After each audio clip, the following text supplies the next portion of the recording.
All right, folks. Good morning. Sunday edition of painting the Amorites, and getting here towards the end of them.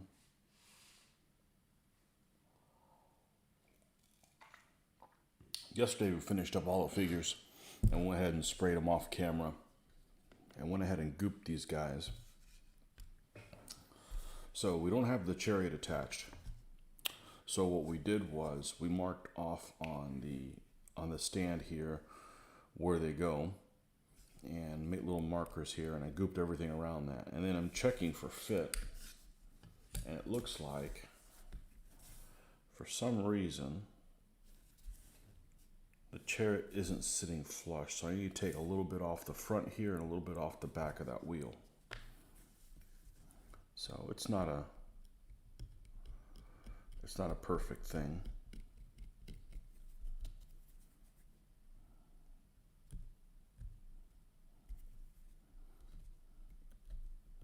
And then we'll paint this goop.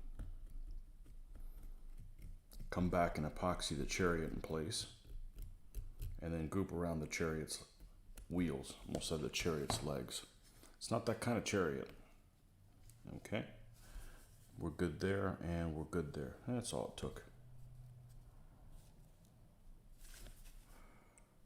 Yeah.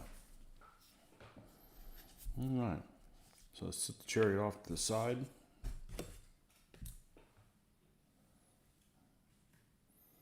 And let's get our colors. We did get disconnected yesterday, so I'm hoping that's the same case today. Good morning, Harvey. Welcome aboard. English uniform. What's color number 2? Green ochre. And then dark sand. Okay. This is either buff or dark sand. They look almost the same. Dark sand, okay. And what's the other one? Green ochre. Is it this one? Nope. It must be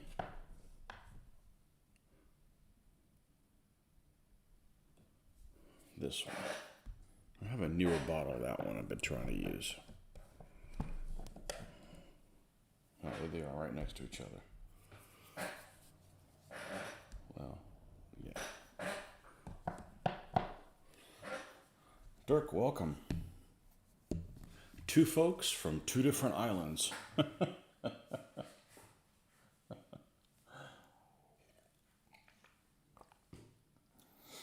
I think Great Britain is bigger than New Zealand. I don't know. It's kind of close, isn't it? I mean, it's not like New Zealand's tiny or anything. I know, technically New Zealand's 2 islands.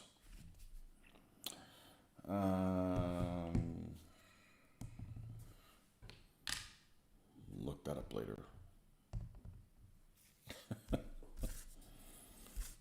Another excuse to look at a map.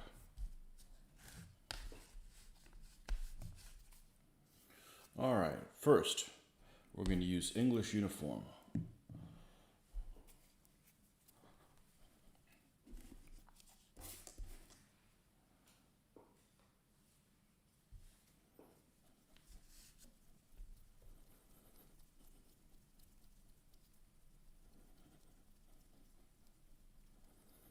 We don't need to put this on the wet palette because we don't want it any wetter. Now, did we leave any of the big brushes over here? Nah, these will be fine.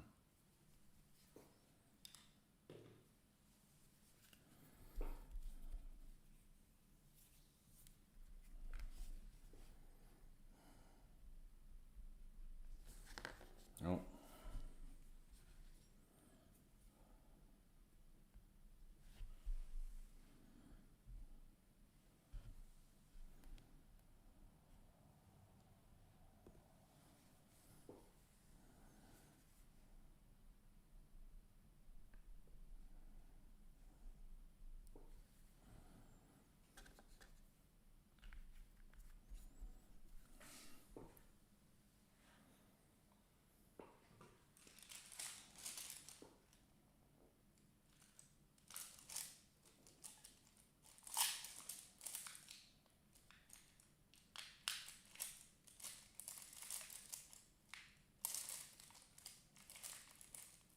Wow, all the brushes here are either brand new or in horrid shape.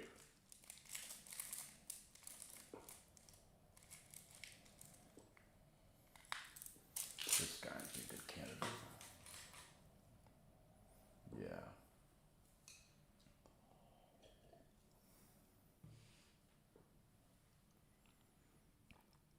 Happy Halloween, Mike B. I'm already wearing my outfit.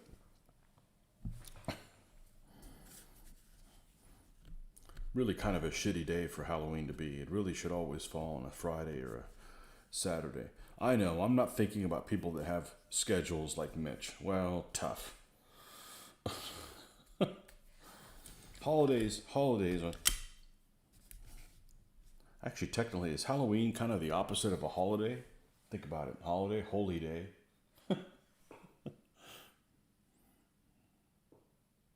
Welcome. Wow, I don't know how to say that.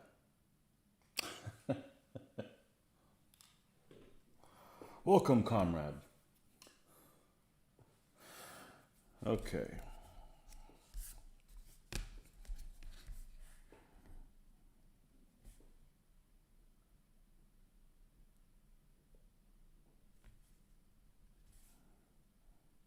Let's paint around these rocks, trying to avoid that. So the process here is we sealed all the figures. Then we marked where the horses, I put where the horses need to be, and then marked where the chariot should fit, and epoxied just the horses down. Then what we did was, yes, me, myself, and I, the we, the big three we. I marked where they needed to be, and I epoxied the horses down and went ahead and gooped the base. So there's a little spot here. You could tell where the wheels go. And you need to do that so you can be able to paint all this and get around the wheels and all that kind of stuff. And, you know, one thing I haven't done is I haven't painted the undercarriage of this chariot. Well, I actually may not do that. None of it really shows, and it's just there for just because. But after all this is completely gooped, and I'm not going to put the grass until the end. After this is completely gooped and dried, now we're going to do all this stuff. Then we'll glue the chariot down, epoxy it down in place. And then there's going to be a little bit of that needs addressing around the wheels. So we'll fix that little thing, paint that, and then we're ready to put the figures on the actual chariot. Epoxy them down and run the reins through the charioteer's hands. So what I plan on doing on the reins is, and it's not exactly accurate, there's no real way to do it accurate without heavily modifying these figures, because the reins actually run through some of these harnesses that are flush on the horse and up here. So you could do is you could drill a hole through the part here at the near the muzzle. I don't know what these horse parts are called on the tack. Okay, but you could run a hole all the way through here. So drill a hole through the horse's mouth, so to speak. So in one side and the other to simulate that it's attached there. But then you'd have to attach it here. So I didn't do that last time. What I did was I just took this here and I ran the reins into the attachment point between the two horses. So that's what I'm going to do. Just keep it simple. Because even if I do run it up through the top, I'm not going to be able to run it through the tack and stuff that's attached here at the harness. There's just no way to do that. So I don't want to overcomplicate things. It gives you the idea that he's holding on to something, not just, you know, doing hand signals in the middle of the air. So in English, it is, okay, look, I can read that. I just need to be able to see. Yaroslav Ignatovich, because you're from Belarus. Welcome. In England is referred to as the royal we because Her Majesty talks that way. Oh, she speaks in third person. Well, I didn't vote for her. I had this conversation the other day about accents, and I can understand everything the Queen says. She speaks proper English. I guess she's kind of the pace car to that, isn't she? If anybody needs to, was there ever a royal figure in English history that spoke a commoner's tongue? I understand everything. She speaks extremely clear, as do most people that are like on the news and stuff like that.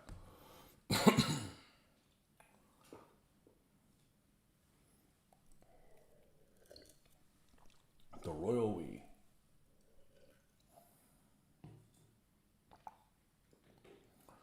Was there ever a Cockney king?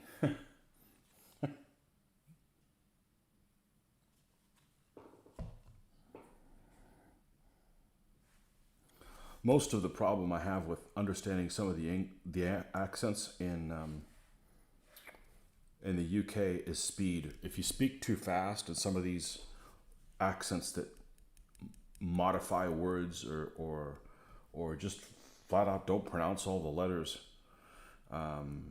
it's kind of hard to follow for those of us that aren't used to hearing those versions of the English language on a daily basis.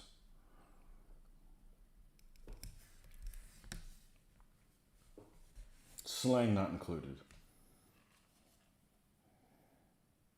because the slang just,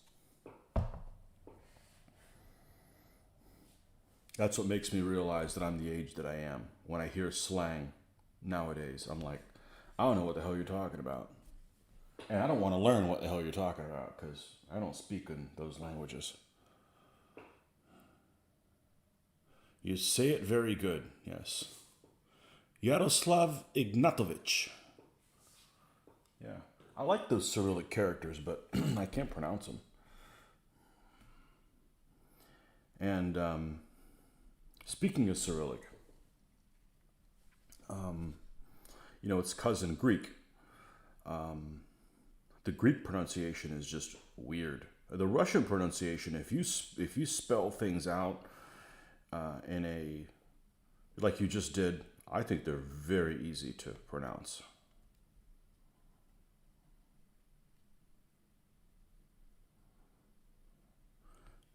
I had a guy that I worked with, and he had his, for some reason, a coworker, I don't really know the reason why, had a copy of his driver's license and just photocopied it and put it up in his cubicle. And this may have been 15 years ago. I don't know. After you've worked somewhere for almost 28 years, you kind of lose track of time, But he had this photocopy of his driver's license in his cubicle of this other coworker who no longer works there. And he wasn't Russian, but he looked like he had been sent to the Gulag. And I would go over to this guy's cubicle, and I would say, "Oh, look, you found Yuri Petrushkin, child molester, third class," because that's what he looked like. He looked like not a very nice guy that had been sent somewhere, and we laughed about that for a long time. Yuri Petrushkin. Had some good times playing my World War II Russians, man. They're fun as hell to play.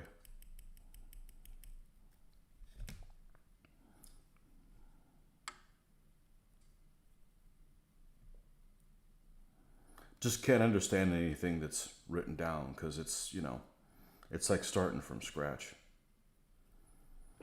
But the Greek pronunciations, wow, somebody was telling me, somebody who was Greek, I mean, they would know, right?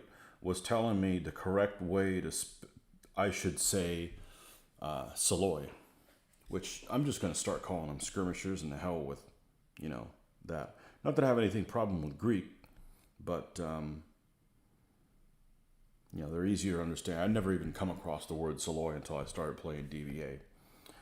But he was telling me the correct way to spell to say Saloy in Greek, and I'm like, I can't call it that because first of all, nobody would understand what the hell I was talking about because it's so alien to what it looks like spelled out. I think it was like Sealy or something like that. I think that's what he called it. I don't know. It was just something really, really alien to. I try to pronounce things in the tongue that, in my own way. I think I do a better job than most people. I speak 2 languages, so I think that helps. Even though it may not help in the language that I'm trying to understand. But some people, like for instance, they'll just absolutely ruin French words. And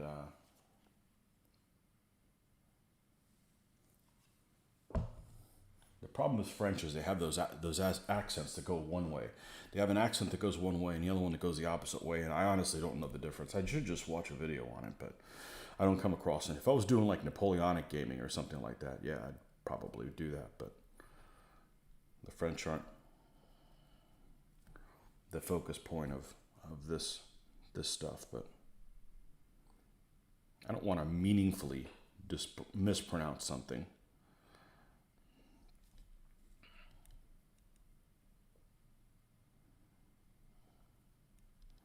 Like I said, I got a clue.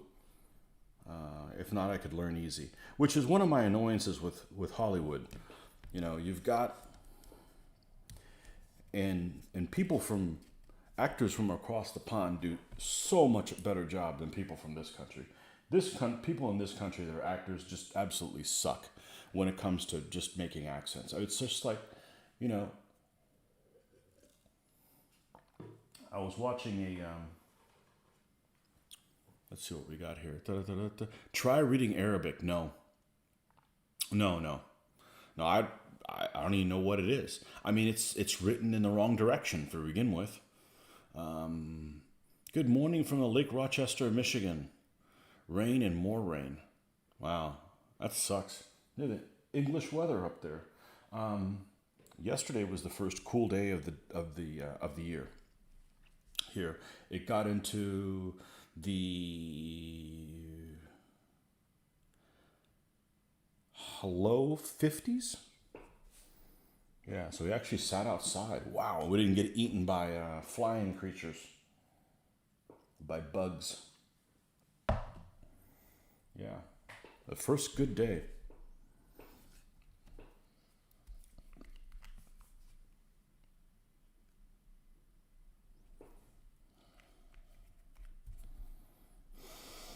Rain and more rain, yeah. Rain's bad on a work day. I don't mind it on my day off, but on a work day, that just makes my job just miserable. I have to go in and out and deal with wet paper and lightning, forget it. I don't get paid enough to deal with lightning. Actually, I don't care how much you pay me. It's not enough. I don't mess with lightning. Hell no. Lake Rochester, Michigan. Really? New York wants their lake back. Rochester's, I'm sure there's lots of places called Rochester, but you hear Rochester, it's like that's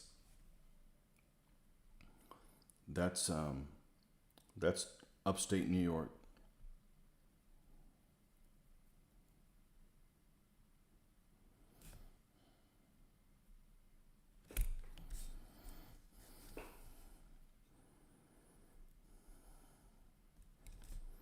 It surprises me how people like fight over the names of cities. Like, why even have the names of 2 cities that's the same name in the same country? This doesn't make any sense. Like, whoever picks the city first, that's it.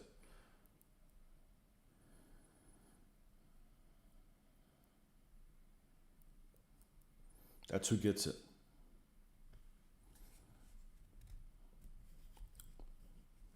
Dibs.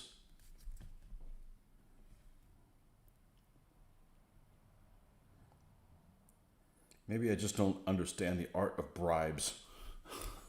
Well, we can't put your name in there because there's already a city that's called that. Oh yeah, well here's $20,000. All right, we'll name it whatever the hell you want. What is it? Cat's anus? Is that what we're calling it?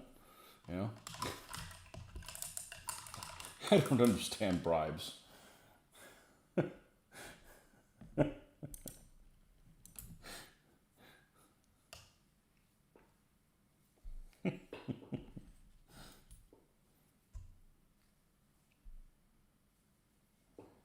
It's some unique names of towns in this state. I think every state has some unique town names.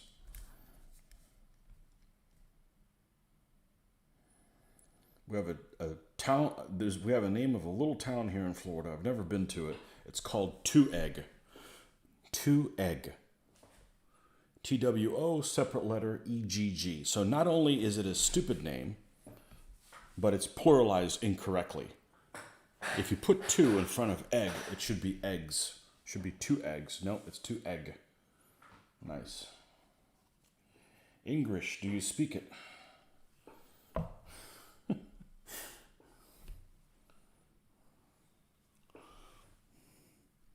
Was a dairy town for Detroit.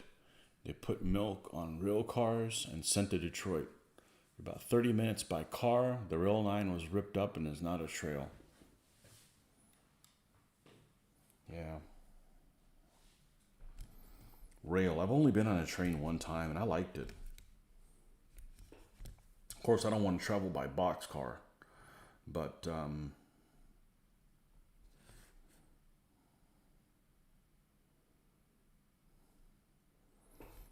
yeah.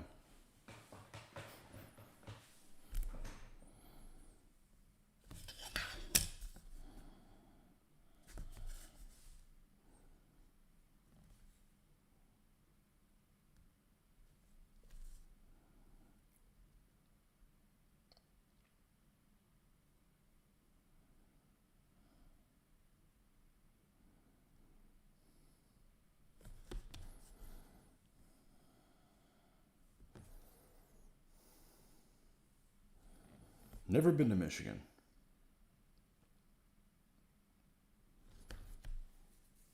I filled out one of those polls, or I didn't send it in, but I filled out one of those polls. You'll see them on the internet. How many of these 50 states have you been in? Or which of these cities? It'll be like, which of these 50 cities you've gone to? I did one of those 50 cities the other day. I think my total was 3. And it's not because I haven't traveled. I haven't traveled to those places. You know, like, I haven't been to Europe. I could say not really by choice, but you know, when you go somewhere else on vacation and it's not Europe, it is kind of by choice. And it's, I think, becoming rarer and rarer every day that with all the stuff that's happened in 2 years, I'm like, I don't have a big interest in traveling to other countries until things are back to normal. And I mean normal like 2015, 2016, but international travel is, you know, a pain in the butt anyways. For somebody has very limited vacation time and has to put out the fires when they get back at work. You know, forget cost. Let's say they just paid for, you know, me to go anywhere in the world. I still couldn't go, you know, and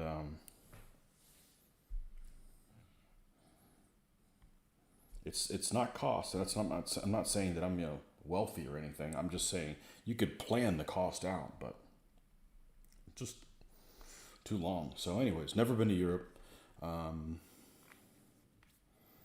Obviously never been to Asia. If I haven't been to Europe, I probably haven't been to Asia or Africa. Never been to South America. South America's far. It's like, might as well go to Europe then. So yeah, I haven't been to a lot of big cities. I have traveled out of the country on several occasions. Only south, never been to Canada. Just hadn't had a chance to, you know. But know more about geography than people that have been to those countries, because that was my first thing that I got in. That was one of the first things I got into. My dad ended up getting me a globe for like my 7th birthday, I think. It was 7th or 8th birthday, one of those. I got like a, you know, one of those globes. It was in the late 70s, so it was state of the art, right? Had the mountains you could feel on them and stuff. And I knew that thing backwards and forwards. And still would if, you know, if countries hadn't changed and so forth.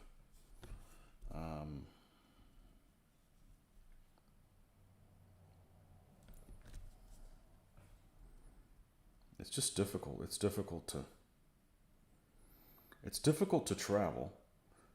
And it's difficult to travel when you know you're going to need a vacation from the vacation you just came back from, which is why we like to cruise, because you don't need a vacation when you come back from a cruise.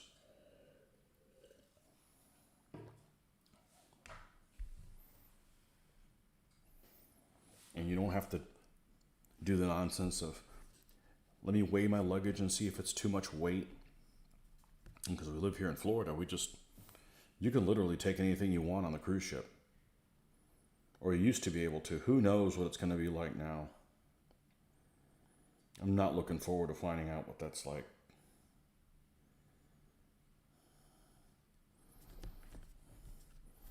What are the restrictions? I think flying, I got to fly soon. I think flying.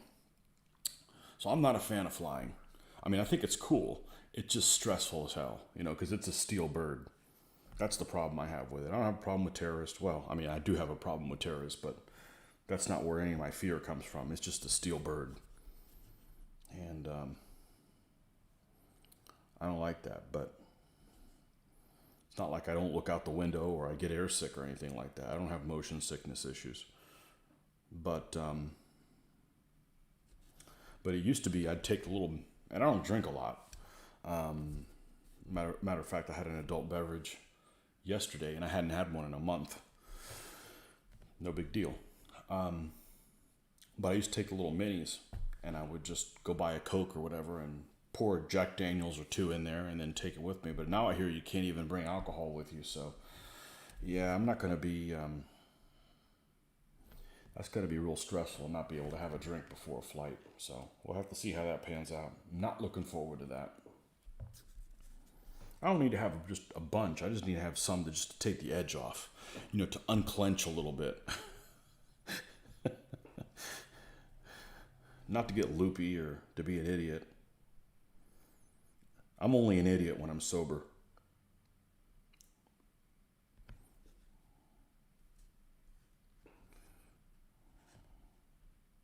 I'm not a fan of these restrictions being put on us just because, you know, because I feel like they need to do something.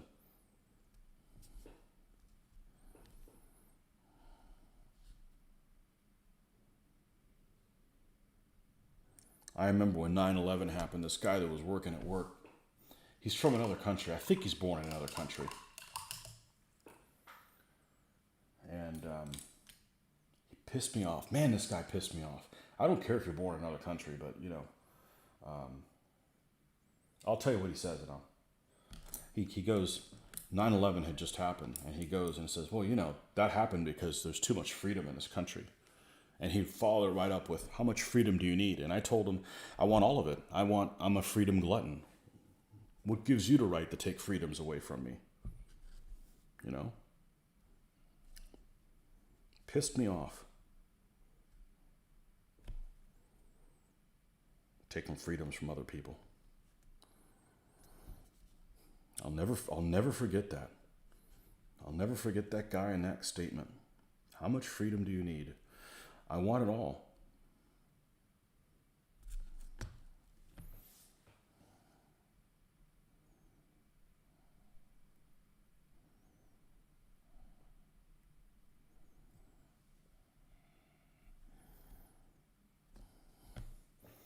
And then we have some freedoms that don't make any sense.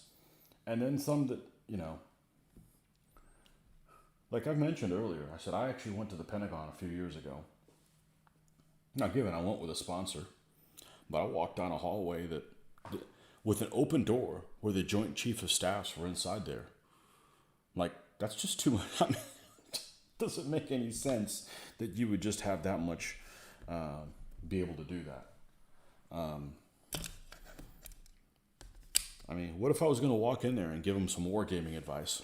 Well, you know, I've been playing war games longer than you guys have been generals. So here's what you need to do. You need to go in there and you need to go in this one place and do this and the other thing. You know, I could have done that. You know, would not have been a good idea. maybe they pulled up my record and say, this Tony guy, he's probably not going to act like a fool because his record is crystal clean and he would have already done it many years ago. Maybe that was the thing that why they let me in, but so you can walk down a hallway and walk into the office of the Joint Chiefs of the military, but I can't send off a loved one at an airport ever again. Just some stuff doesn't make any sense, incongruencies.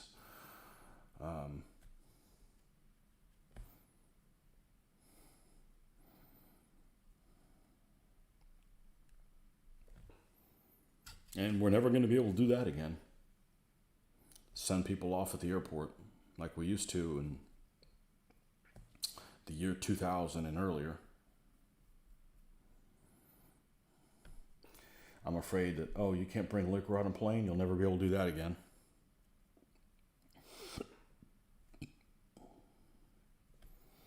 Yeah, I don't like my freedoms taken away from me. I got a problem with that.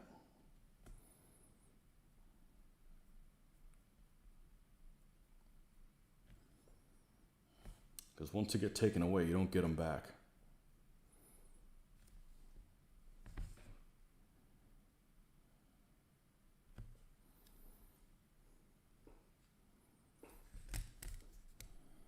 Okay, I think we're done with the base coat.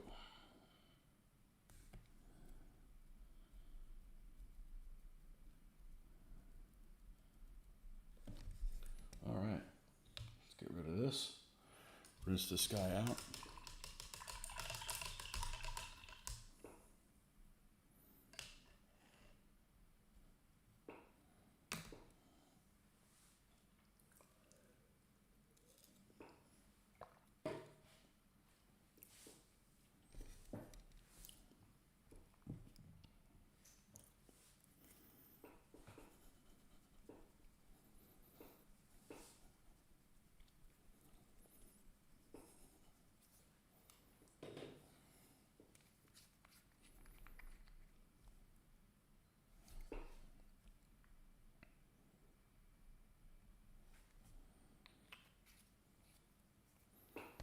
All right, I know I've got a piece.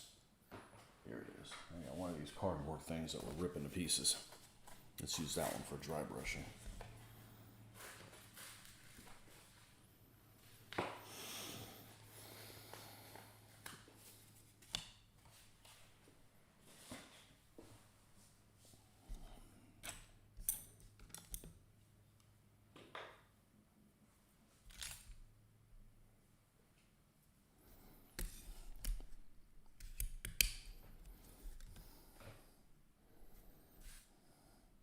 And this is why I didn't want to use the old green ochre, because the old green ochre seems to be pretty watered down. And you don't want to dry brush something that's watered down because it takes forever to get that moisture out and for it to dry brush correctly. Although this is kind of a wet dry brush, so to speak, but still, nonetheless, it's kind of a pain to do that.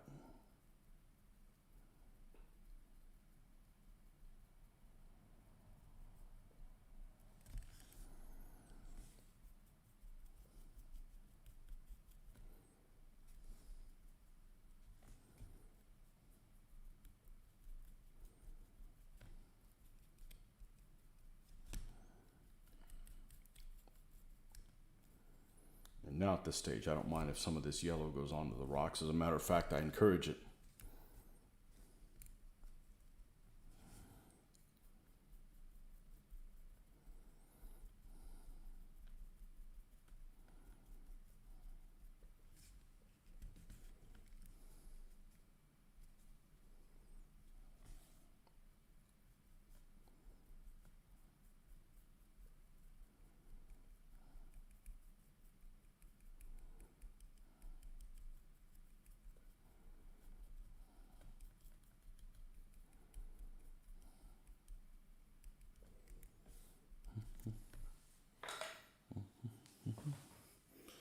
Do you have a battle plan when these fellows are finished?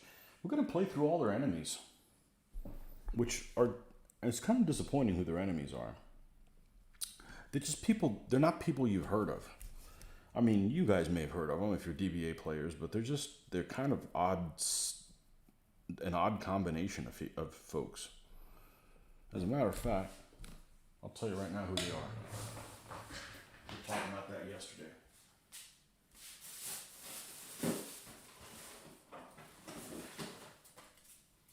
Got my book handy. Let's see who they are. They have about 9 enemies, if I remember correctly. And they don't find anybody that we own.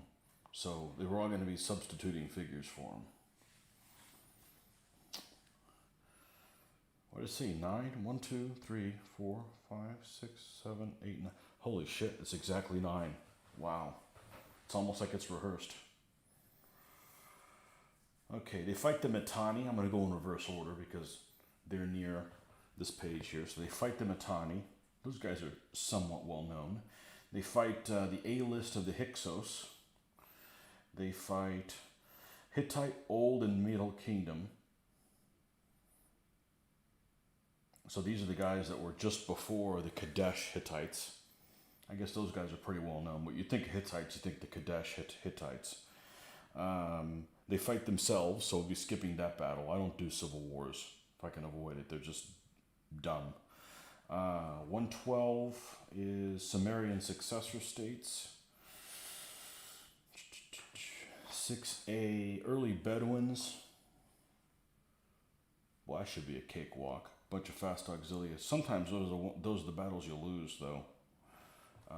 5C is early Susiana and Elam, or Elam. I think it's Elam. 4C is the Hurrians or early Kassites or Nairi. More auxilia. Vast majority of auxilia. And the last one is 2A. Oh, early Egyptians. Oh, people heard of them. I've never seen anybody play early Egyptians. So that's their enemies. So we'll plan on going through their enemies at the in battle. That's the plan.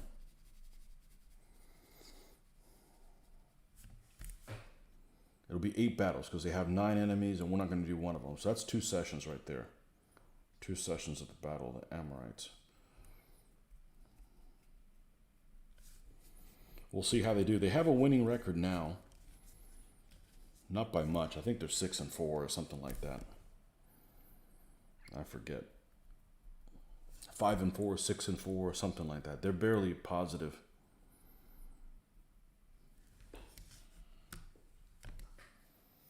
Damn it. I'm going to have to look, aren't I? No. Yeah, I can't have something like that lingering. It'd drive me crazy. Let's see how they're doing.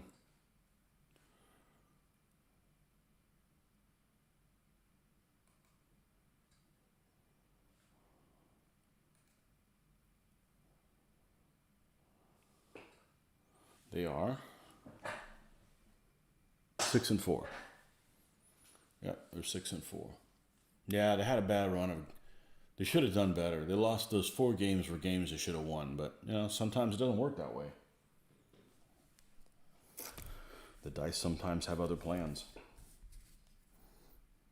And that's assuming we didn't make any mistakes, but the dice have other plans. Yeah, I've won games I shouldn't have won because of dice, so I'm not a dice complainer for sure.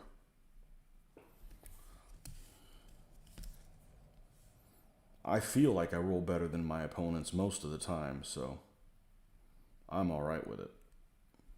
I know several people that are they're self-damning in how the dice ought to get them, and I'm not one of them.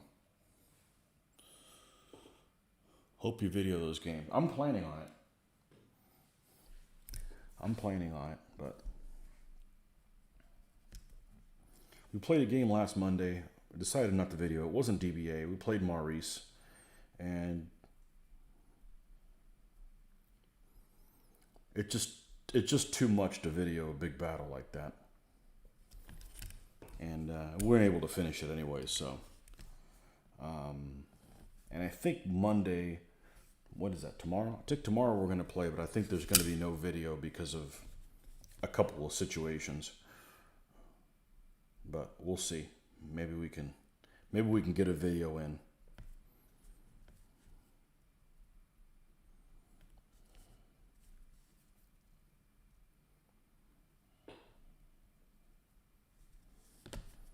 Because it's been a little while. But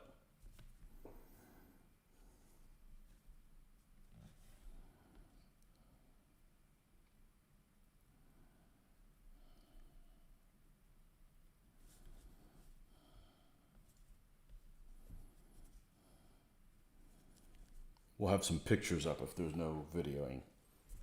I like when I put a bunch of pictures. Somebody say, "Hey, is there a video coming?" Well, here's the kicker: if there's a bunch of pictures, there won't be a video.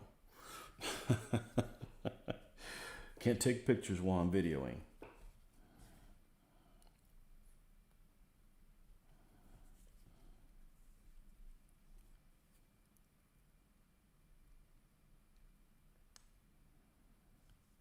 I lost count. We're certainly over 100 games on video. I don't know exactly where you fall into it. Probably somewhere. I don't know. I don't want to guess.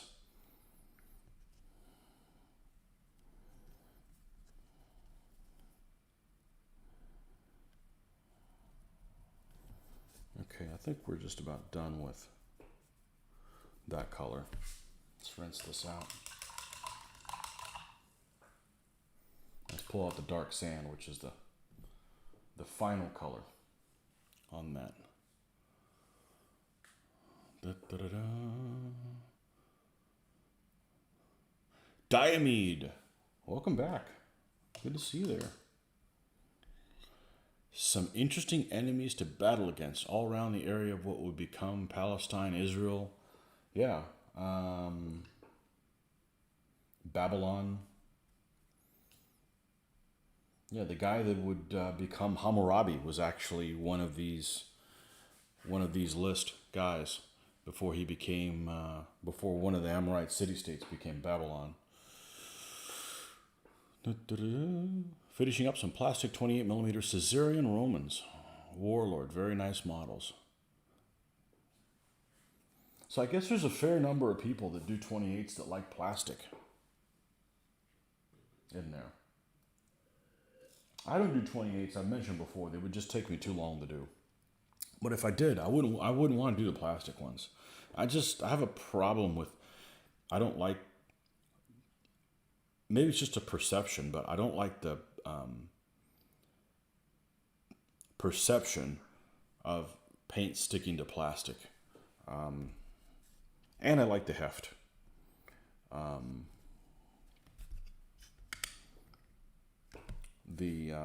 I know that people, that you can switch their arms and stuff like that. I guess that's a big selling point.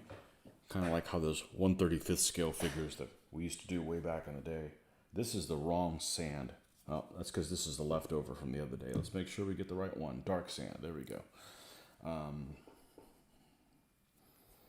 Yeah, I'd be afraid of that. But the main, I can't do 20s. Just take too long to paint them. I don't plan on living. If I lived forever, yeah, I would do 28s.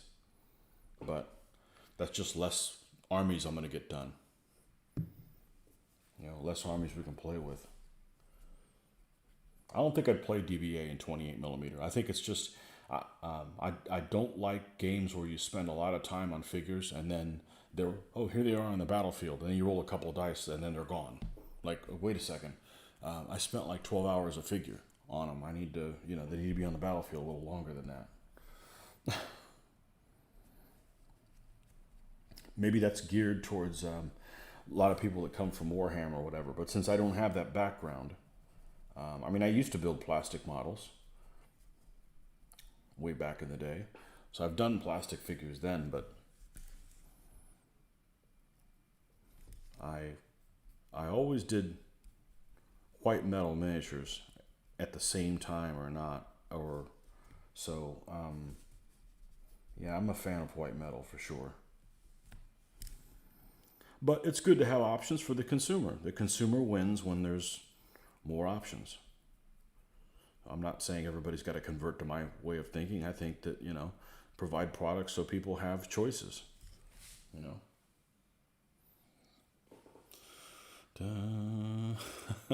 You're old, plastic or lightweight. Well, you got to get a workout in somehow, right? You're working with 28mm Punic Wars initially for Clash of Spears, but the main bulk base for DBX. If I was going to do something like Clash of Spears and 28s, I would definitely base it so that they'd be on a Sabo. So you could use individual figures and then put them in the Sabo and then play like a DBX type game. And that way you could get double use out of them. I'd do that also in 15s, but the bases would be too small. The bases would have to be way too small in for this game so that they would fit flush against each other. And then when you pulled them out separately, they wouldn't hold together. They'd just fall over. So if I was tempted to play something that was based individually, like say Lion Rampant or something like that, you could just play with them on the stands and they'd be okay.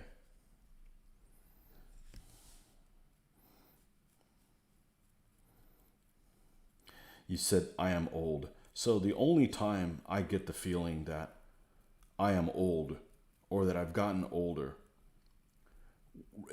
in regards to wargaming is about learning new rules. I just have no interest in picking up rules and just learning how to play them. I just don't care anymore. I'll play, if somebody's going to say, hey, we're going to play such and such a game. I'm like, cool, I'll play. But I'm not going to read through the rule book. I'm burned out on that sort of thing. Maybe DBA burned me out, having to look too many things up.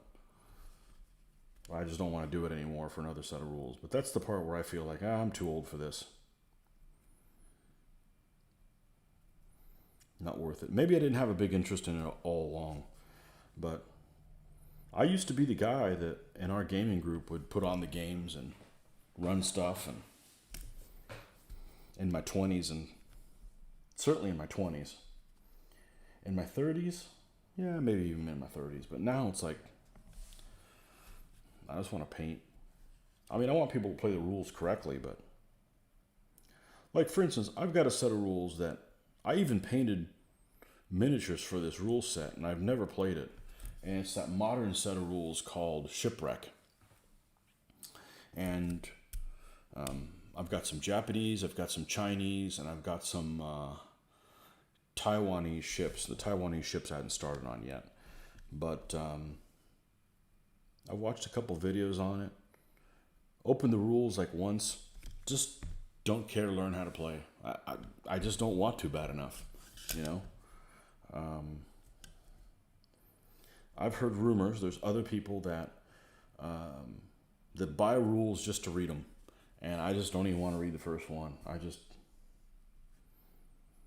don't know. That's the only thing where I feel like wargaming wise, I'm too old. I'm too old for that. Like, I don't want to learn how to play something else. That's maybe why I've stuck with this. That's not the part that I enjoy of the hobby. Some people enjoy that. What I'm doing right now is the part I enjoy of the hobby, or surfing for figures, or looking for what to buy, or whether or not I buy it or not. It's not like I'm, a purchasing person. But I do like to surf, and, when you find a set of rules that does it for you, why change? Yeah, well, this set of rules could be better. But, the thing I realized with DBA is it's far from perfect. But enough of us play that you can just start playing. You don't have to spend an hour explaining the rules to people. Especially at a convention where you're never going to see them again. So you just wasted an hour of your life for zero investment. I don't mind teaching people how to play the game, but I want to make sure that they come back every week. If it's somebody I'm never going to see again, why should I bother teaching them how to play the game?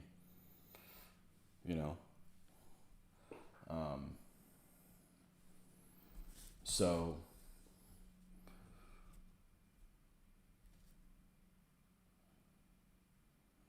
I don't know. That wasn't, I didn't start off with that mentality, but it's just kind of turned that way. One of the games I remember, there was one show I went to, and we'll say it was in 2009. It was about that time ago. They're like, hey, we need to do a learn how to play DBA game, event. Okay. So I ran one. Only one person showed up. It was this guy and his kid, and the dad didn't. The dad and the kid, and the dad didn't even want to play. He just left the kid there with me for me to babysit him. I'm like, okay. It only takes this guy. It only takes him one time to get burned.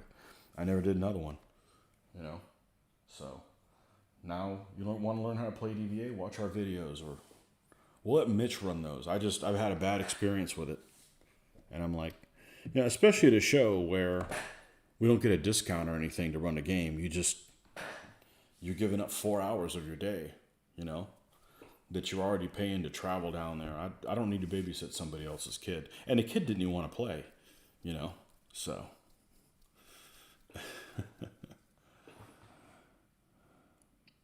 You're the DBA man, my first call for my fix and battles.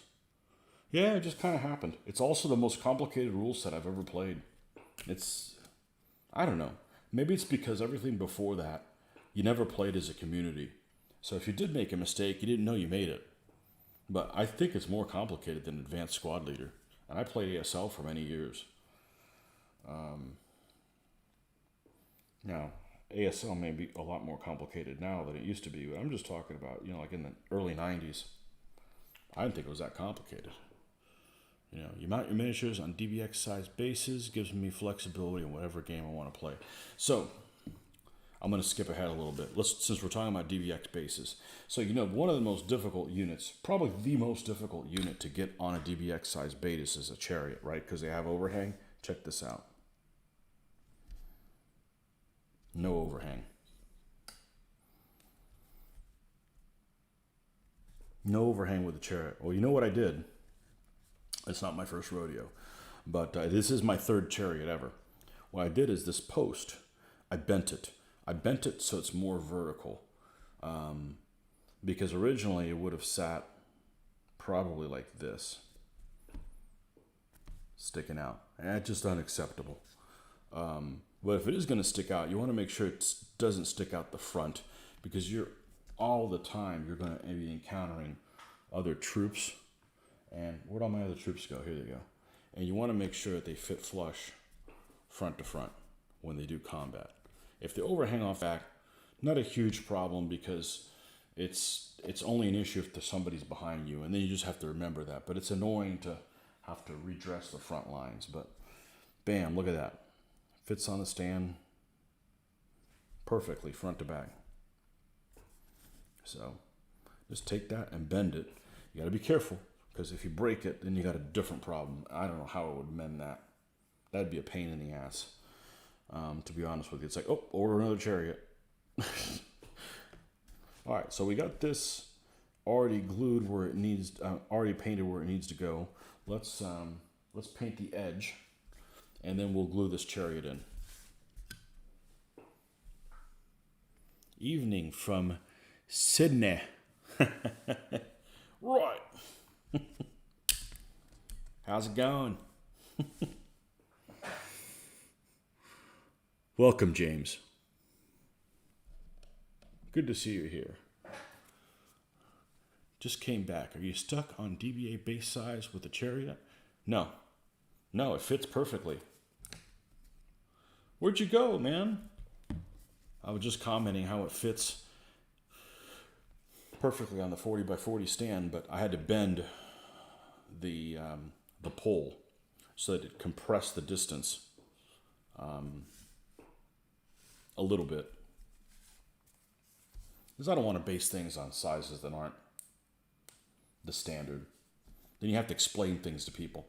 Well, I know these are based on 40 by 50, but they're supposed to be on 40 by. You're already making excuses like, no, we don't want to do that.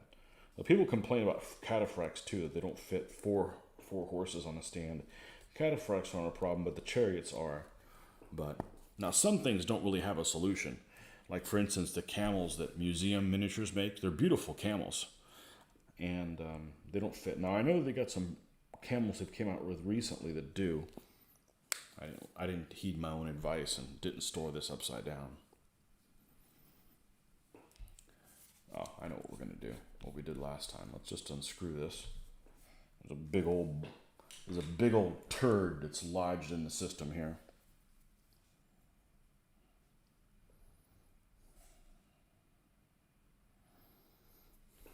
I should just do that from now on. There's plenty of paint in there. It's just kind of thick, which is why I use this particular black color. It covers really well for a cheapo paint. Let's not forget that's not attached.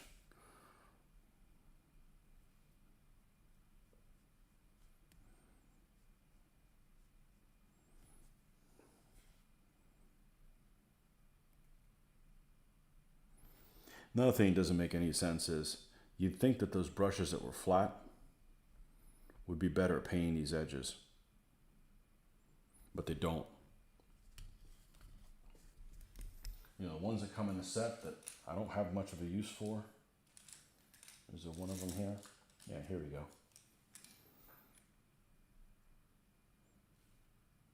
Yeah, can't do edges with that. So those don't have a big use for them. But you know, they come in some multi-pack, and man, I didn't put enough black out here. All right, let's fix this.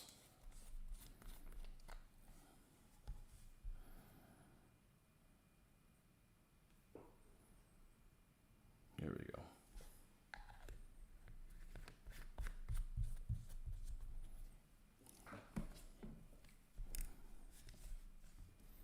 We could use this watered down a tiny little bit.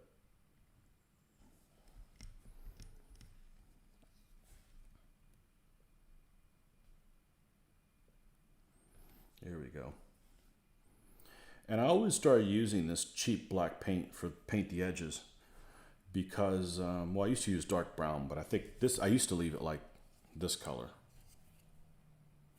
But I like it better with a black edge. I saw someone do it, I'm sure, and go, that looks pretty sweet. Let me try that. And I painted my Renaissance Spanish. I think they were the first army that I painted like that. And I'm like, oh, I'm gonna go back and do that on all the other armies. But I use this cheap black paint because if I ever have to touch it up, I was like, well, I want to make sure that I use paint that isn't expensive to use. I've never touched a single edge up. So.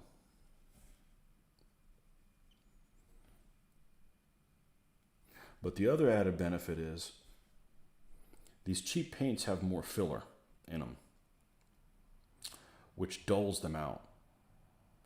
And since I don't seal over this, I don't seal over my stand.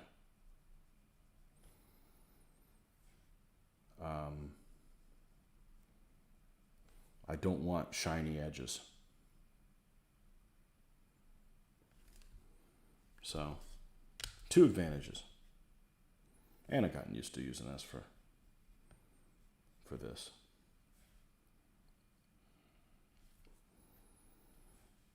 Now, with these bases, there's no step where I'm using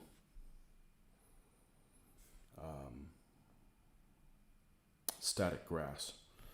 So I don't have to worry about stopping my process until this is dry. So you don't want to put on static grass when your edges of your stand are wet, because then, you know, it's like you're tar and feathering the edge of your stand. Not the look I'm looking for.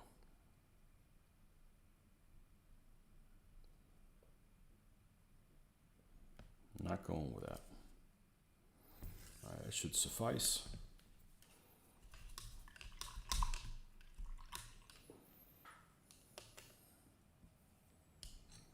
All right, let's see what I missed. I don't need a notification of somebody being online. I can't watch them right now. Oh my gosh, lots of things.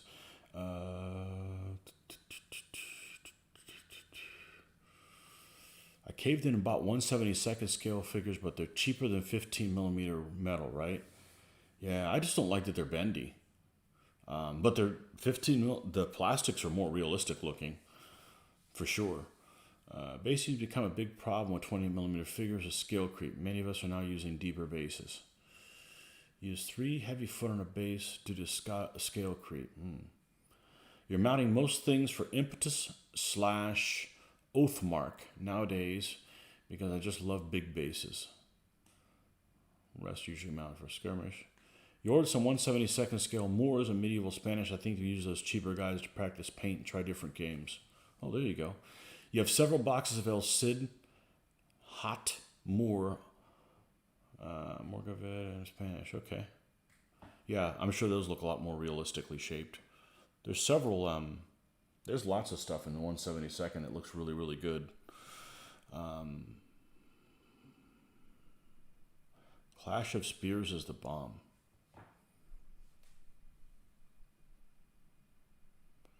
Hot or bendy, some Aho paints don't work well. Yeah.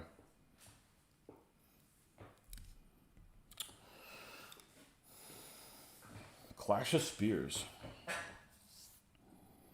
Yeah. Might be a fun game, but I wouldn't want to use it for like Punic warfare. Because I've seen pictures of it, and it just doesn't look right to have a unit of like Romans, like only 8 big, and then, I don't know. Because it's supposed to represent, I think, one man is one man, right? So,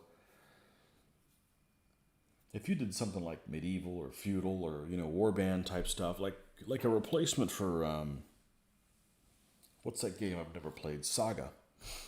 I guess it would probably work. I've heard good things about them.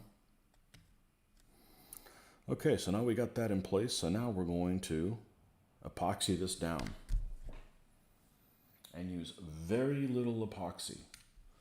As a matter of fact,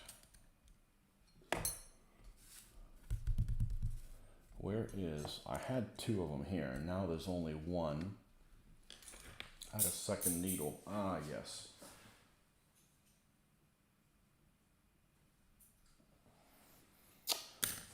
I don't like to bend over on a weekday. There's plenty of time for that I don't like to bend over on a weekend. There's plenty of time for that during the weekday.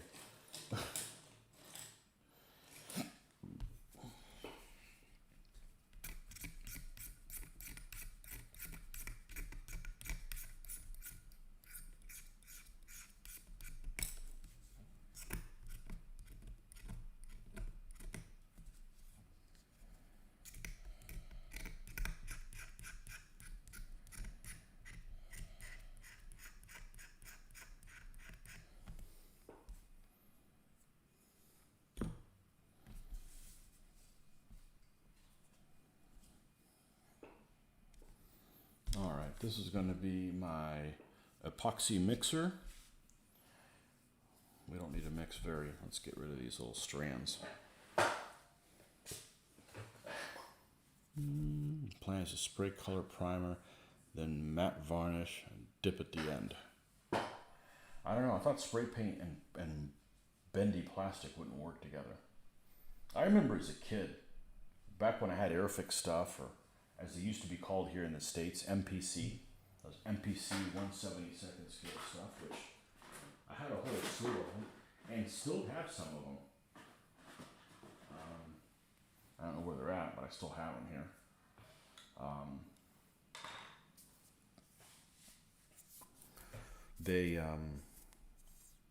You couldn't paint them because the paint wouldn't stay on them. So I think the thought at the time was you used enamel paints because the enamel would stick to them, but the enamel's brittle, which I didn't know. So the enamel will crack off of them too. I don't know. I don't have a really high opinion of plastic figures that are bendy because I don't want to repaint things. It takes me long enough to paint things the first time. Okay, this is like the smallest amount of epoxy I've mixed.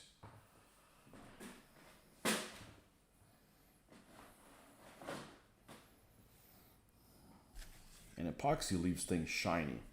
So I am prepared to go back and touch anything up with the with my dull coat brush on after I'm done with all this process.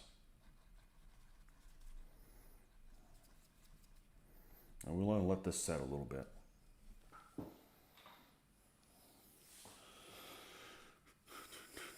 You love your ABs and campaign game miniatures, 15, 18 millimeter naps.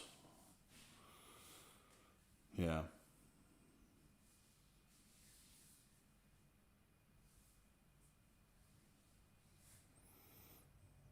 Yeah, and the Napoleonic stuff.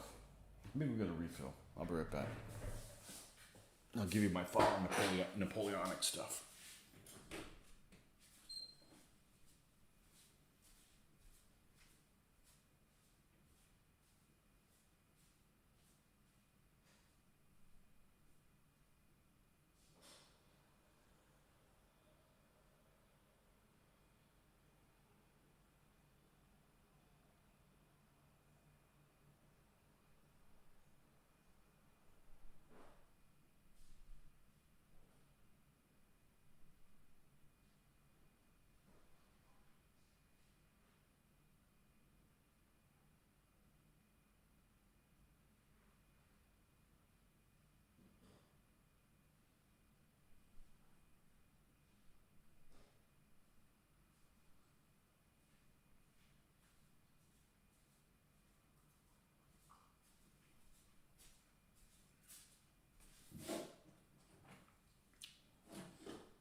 The problem with Napoleonic stuff is that Mitch has everything you could ever want already. And Joel, when he came down, he built everything for DBN. So he's got everything you could possibly want for DBN as well. Now, I'll be honest with you. If I was a big Napoleonics buff, which I'm not, but if I was, I wouldn't play DBN because DBN just doesn't feel Napoleonic-y to me. It's the same reason why I could never play a World War II game that was generic-ish. Or what's that Phil Barker's game? Damn battleships again. Hell no. What do you mean? All battleships are the same? No. That's not geared for this guy. It's okay. Not every game has to appeal to everyone. Just because you like something doesn't mean I have to, and vice versa.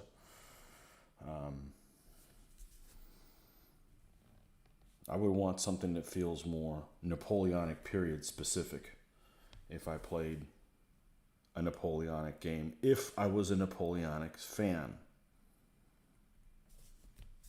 Well, we've been playing a couple times. Well, I've played a couple games of it. Mitch has probably played, I don't know, maybe 10 games of it so far.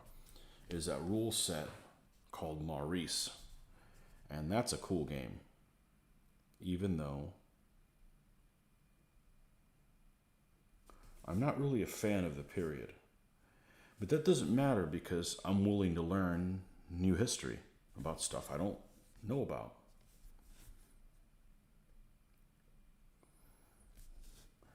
But I even considered painting some stuff for that game, but I did the math. And I've got to paint about 100 infantry figures or so. You got to paint like 8 elements of 16 figures, so it's about 120 figures. I don't know if I did the math right there. Over 100 figures. And they all basically have to be the same, and they don't behave any differently from each other.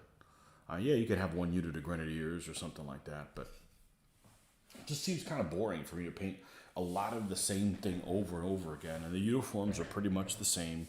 Yeah, there's different trimmings and stuff like that. It's just not my cup of tea. And it's a fun game, but I don't know.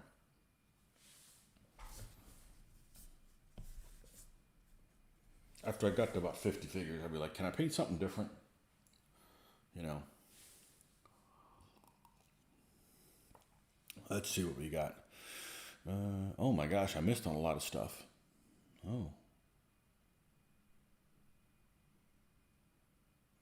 You much prefer metal, but it's kind of the drink you have when you're not having a drink. Ah, the Riddler.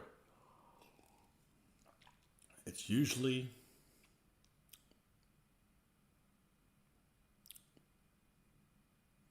it's kind of like the drink you have when you're not having a drink. Dip definitely solves the surface problem, just like with board game miniatures. Even with metal, I usually have to prime wash and dry brush a sketch before I have a decent surface. Recently bought Vallejo Games Extra Opaque, Pro Acryl, Green Stuff, World, and Scale Color Paint to test. Extra Opaque and Pro Acryl are fantastic, but the other two are like Army Painter. Okay, let's see what the first two you said that are good. Vallejo Games Extra Opaque. I never heard of that. Pro Acryl. So, Green Stuff, World, and Scale Color. No good. No bueno. Okay. Only Napoleonic I do is Chosen Men, which is basically a rifleman skirmish game. Never heard of that. Interesting. It's not what rules you play that makes it complicated. It's who you play that makes the rules complicated. That's true. If you're playing with people that just... I know. I think we're really fortunate. We got a good group of folks. Currently building 6 Victrix Navidian Light Cavalry. I have already snapped 2 javelins. Oh, man. They're to scale, but so fragile. Now replacing with metal before I get deep into the painting. I watched a video one guy did replacing them with broom bristles. And that was intriguing. The broom bristles are too big for 15s, but I thought that was really intriguing how he did that.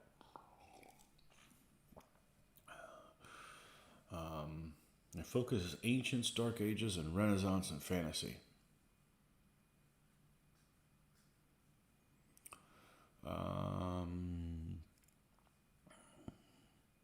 Use Age of Eagles rules for Napoleonics. Every other period I do is just a taste because I know my speed. Yeah. General de Armée by Two Fat Lardies. I didn't know Two Fat Lardies made that one.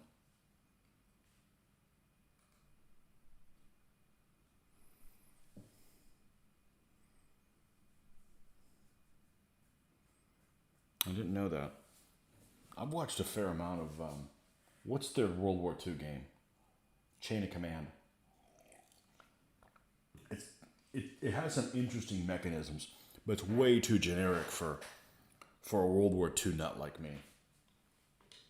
So, that, and there's a couple of guys that do a lot of videos. I don't remember what the channel is on Chain of Command. And one of the guys is like one of the authors of the rules. And he actually looks like somebody I wouldn't mind playing the game with. Both of them are from the UK. And he seems all right. But even he gets his own rules wrong. He makes mistakes. You make mistakes when you make videos. Even if you're not doing it intentionally. Then they're not mistakes, are they? So we got this thing epoxied down. What we're going to do is we're going to get our goop back out.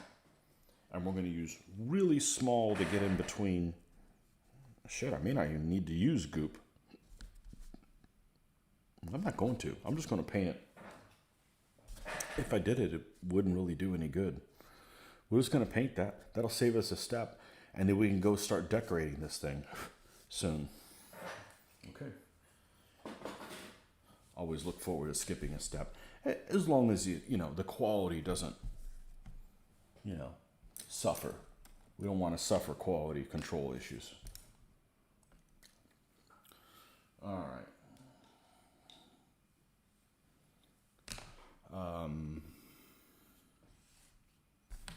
So yeah, this guy, I forget what his name is. He seems like a guy I'd like to play games with. He's got this other guy who's in a lot of games with him. Little short guy. And that guy's like he's a shifty fellow. I guess that's the correct way to do it. You could see him try to get around the system and not re-roll dice when they're cocked. And I saw a couple guys, I'm like, I'm glad that guy's not in our play group.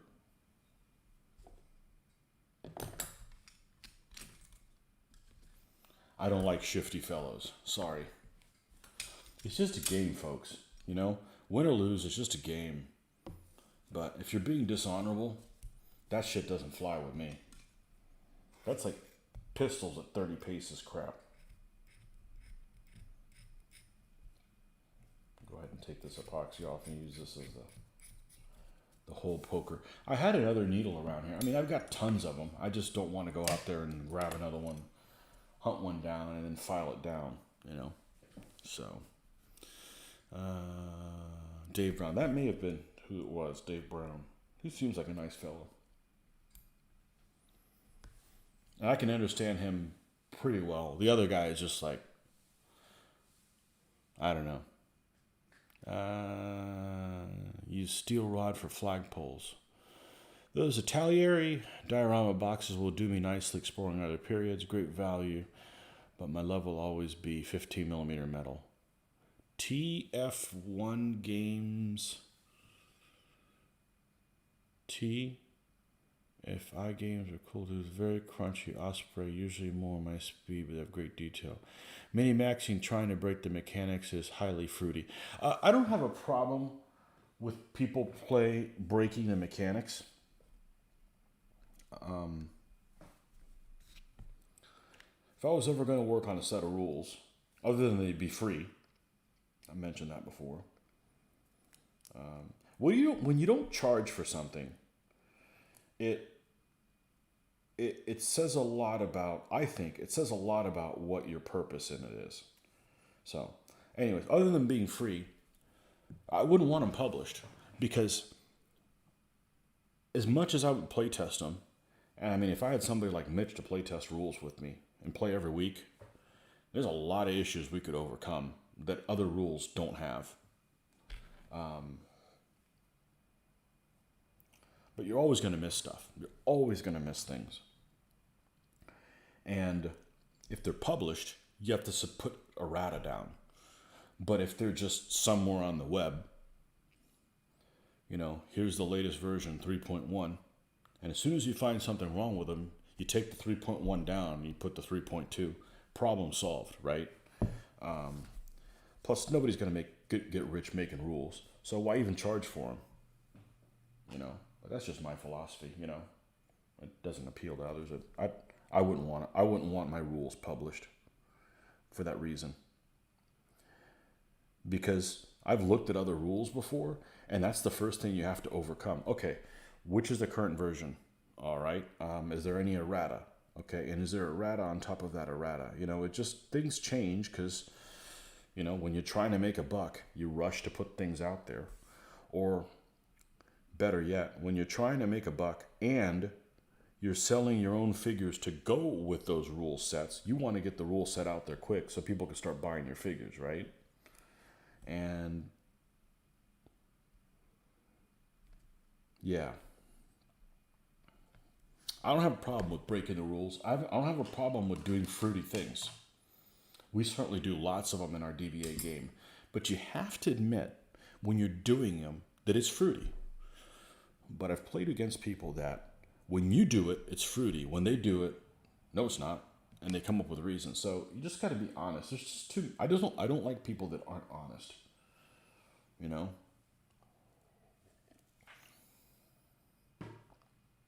Integrity. More people need to have it.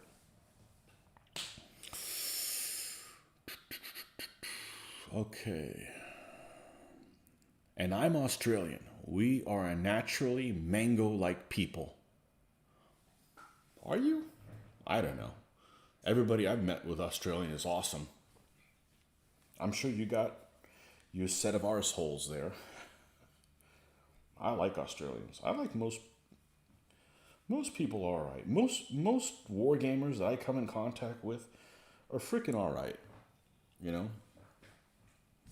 And a lot of it is what kind of a pace you set.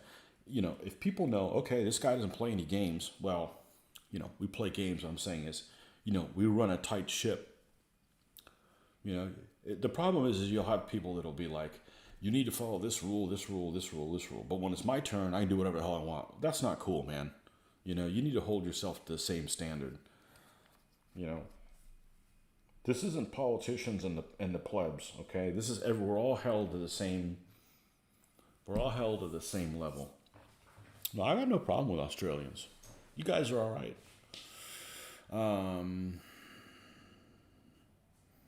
Didn't know Cote d'Arms is made by the same company that made the older Citadel Games Workshop hex pots.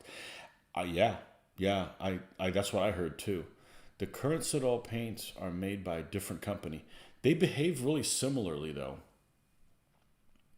But yeah, this stuff, this is my favorite paint. And the original Citadel. It's the best paint. You just can't walk into a store here in the US and get it.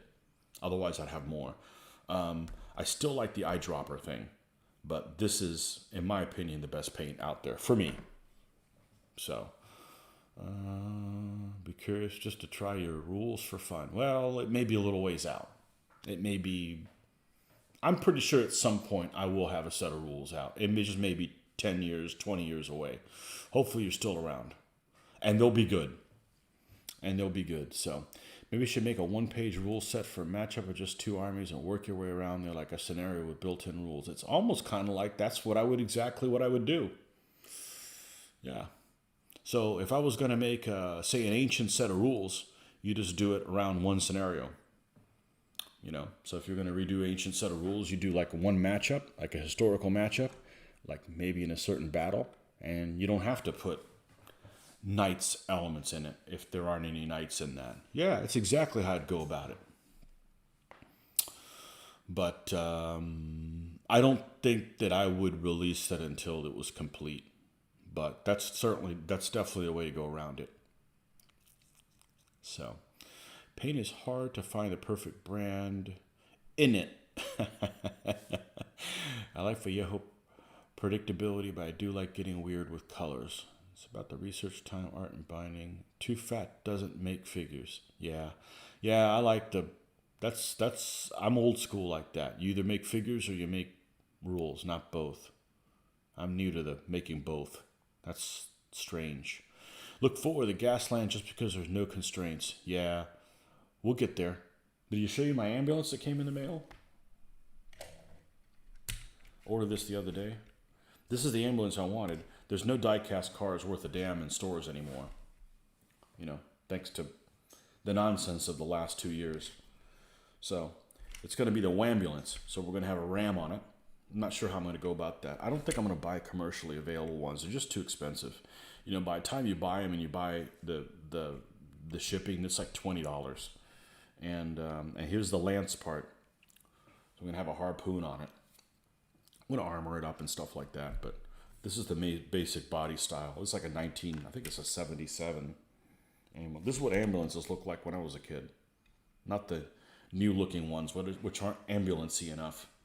So, yeah, I had to get this off eBay. I paid like $2 for it, which was plenty fine, but then the shipping was like $5. Shipping is just dumb, but I'm like, well, if I'm going to build an ambulance, this is what it's going to look like.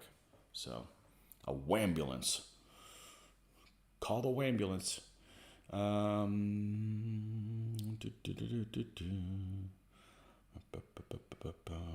Rules exceptions should be agreed beforehand. Maybe a single-page DBA mods would be a fun project. I play to improve my craft, learn history, and tell stories, which I wouldn't want to be every time. But seriously, it's just dollies, isn't it? Yeah.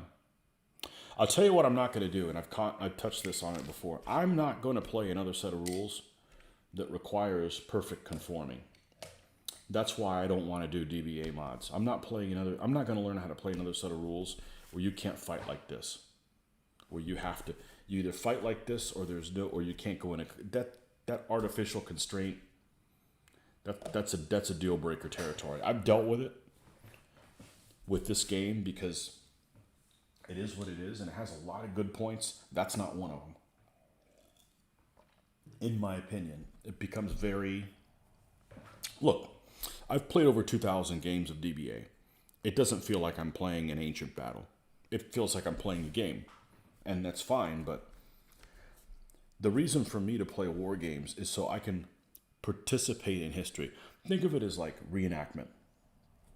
I'm kind of like reenactor. I don't want to suffer and sleep in a tent and be sweaty all the time. I don't want to be deprived and depraved. My choice of reenacting is reenacting the choices that generals had to make. And I just feel like when I walk away from a DBA battle, I've played a fun game, but that's just all it is. I don't feel like I've learned more about the period. I don't feel like I have a greater understanding of the decisions that people made because it's just too abstract. Now, I understand the reasons why it was done, but you can do better. There's a way to surmount that.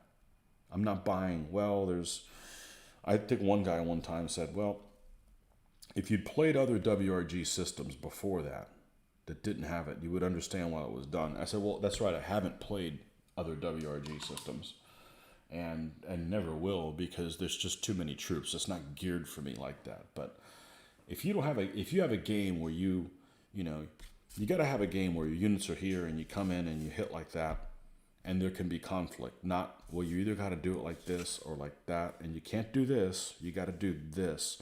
When you start adding all those isms and conditions, it just doesn't feel like you're playing anything remotely like what you're observing.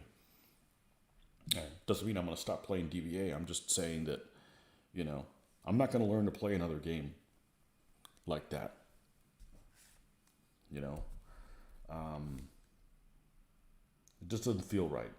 And it doesn't feel right to people that I learn how to teach to play the game either. It's not like it's just me. So there's got to be a way to surmount that. And the way to surmount that is you play test the hell out of it. And, we're college graduates. We can figure it out,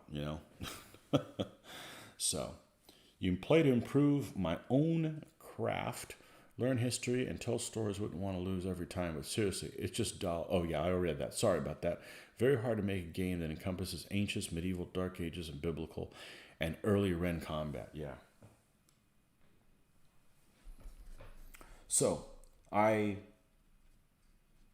people have asked me, when are you going to make the DBA 3.0 Renaissance game? I'm never going to, because I'm not going through all the trouble and then be limited by having to do that perfect conforming. So, to be continued. I may never get around to it, but I'm not particularly interested in doing that. And in the future, I'm actually more interested in balancing again. Uh-oh, what's this orange thing? YouTube is not receiving enough video to maintain smooth streaming. As such, viewers will experience buffering. Why? What changed?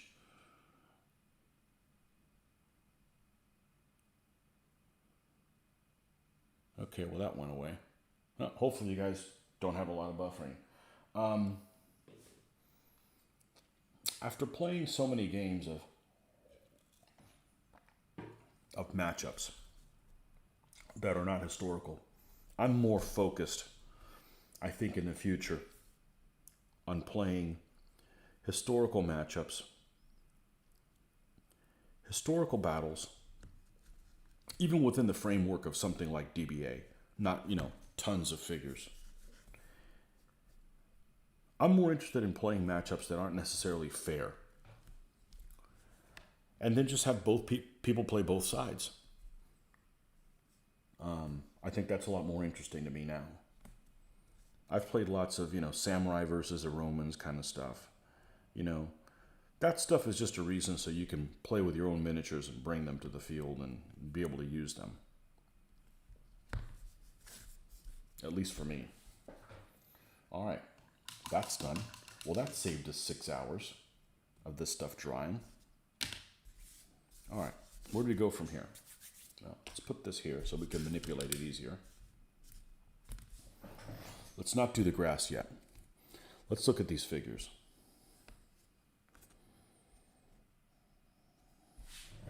And let's go grab one thing. I think I know where it is. Hopefully I left it there.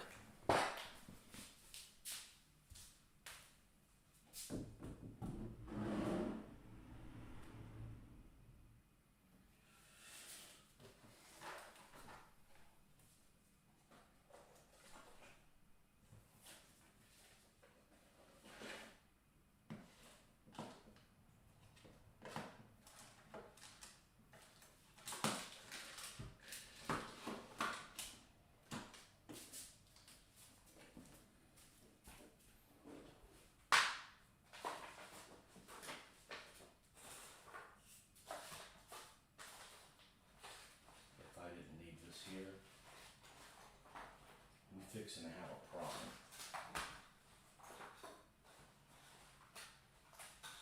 I found out where all my netting is.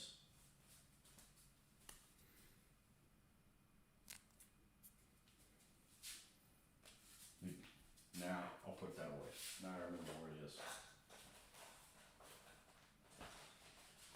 For the shit for Gaslands. Here's another thing. I'll point this out for Gaslands. Sorry about hopping around. You know the banding that you get? Plastic banding that like lots of things come in? Sometimes it has a detail. Look at this. You could use this for armor plate for your Gasland vehicles. Free shit that other people just want to throw away. Or recycle. What was in here? Alright, let's see if I can find where the hell it is.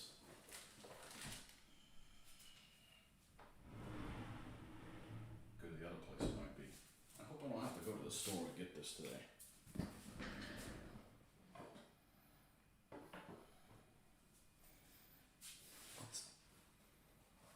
Found it. Okay, it's the other place it should have been.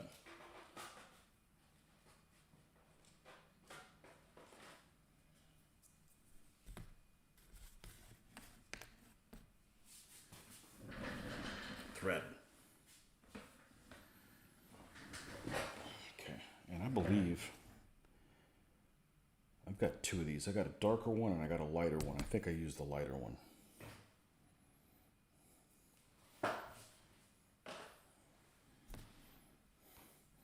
How many chariots do you think I can use with this reins last for? I don't know, 100? maybe more. I also picked up something else while I was at the hardware store the other day. I don't know how this is going to work out. If you've seen any of my sexy roads, you'll know that I made them with banding material.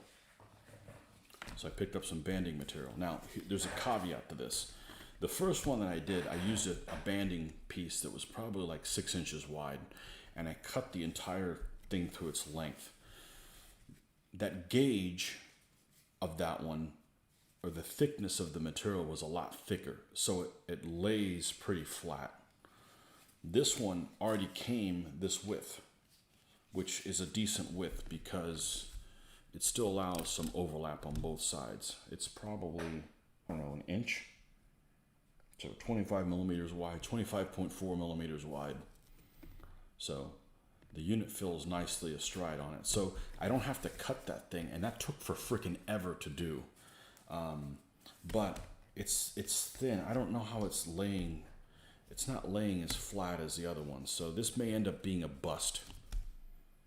But I'm gonna give it a shot.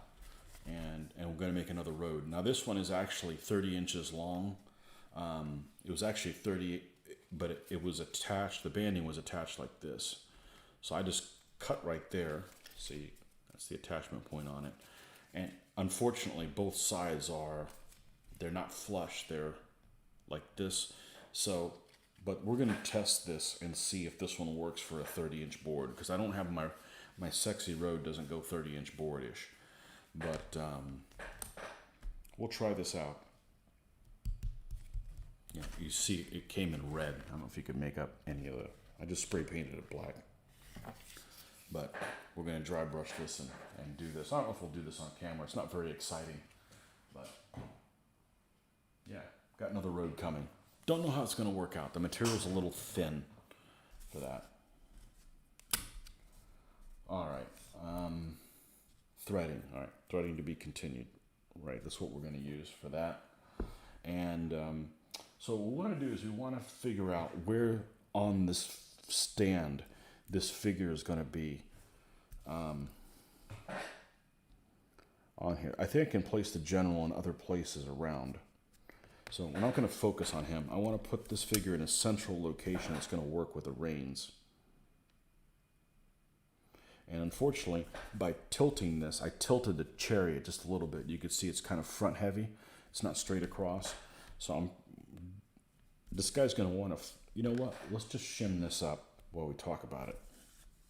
There we go. That's the other way. All right. Because the plan is I've drilled out both hands. I don't know if you can see that. Both hands are drilled out. So what I'm planning on doing is in one hand, it's going to go and attach to one, and the other hand's going to attach to another one. That shouldn't be too hard to do. Where did I put the threading? Here it is. All right, let's just cut out a piece that we know is going to be plenty long, and let's use a sharp.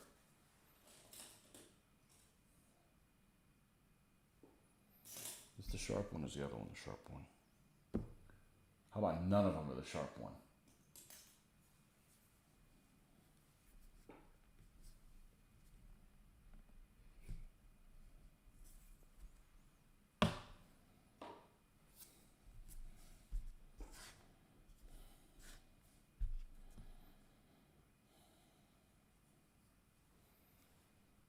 This actually didn't give me that much trouble the first one I did.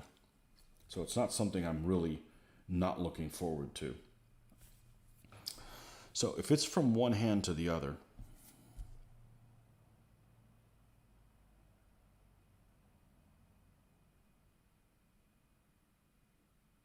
we should only have to go through this one time.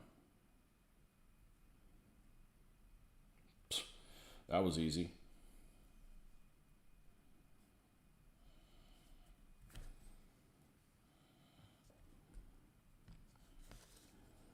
And it's just going to do something like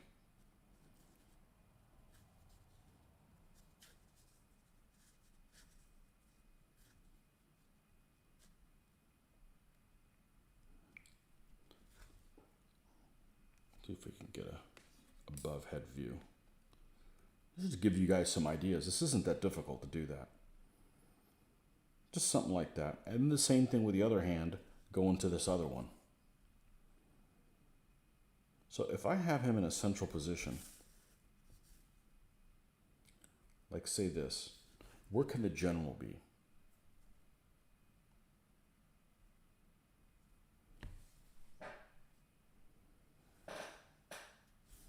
Seems like he needs to be on this side of him. So if I put the charioteer, say a little bit to the side like this, like in this position, perfect, okay? Then can I fit the general here like so? Let me put my glasses on so I can see what I'm doing.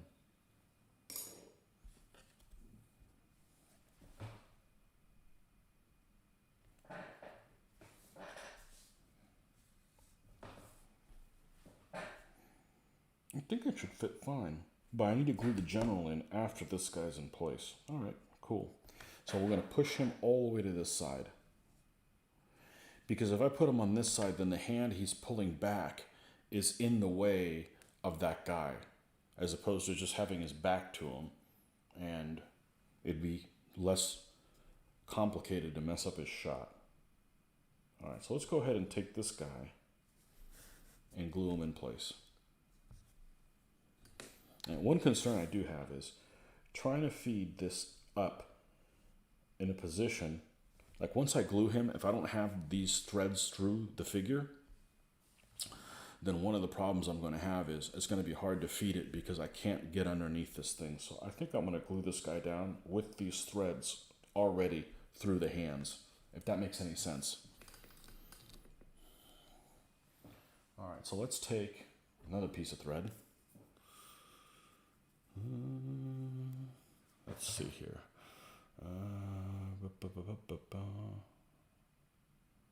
Oh, there is a shitload of buffering. Looks like it. I wonder why.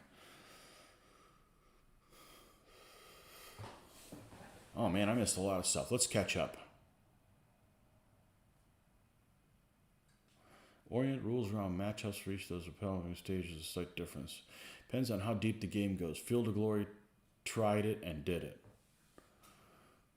So I like how Emphasis approaches it, but realistically the matchups need to be in at least the neighborhood.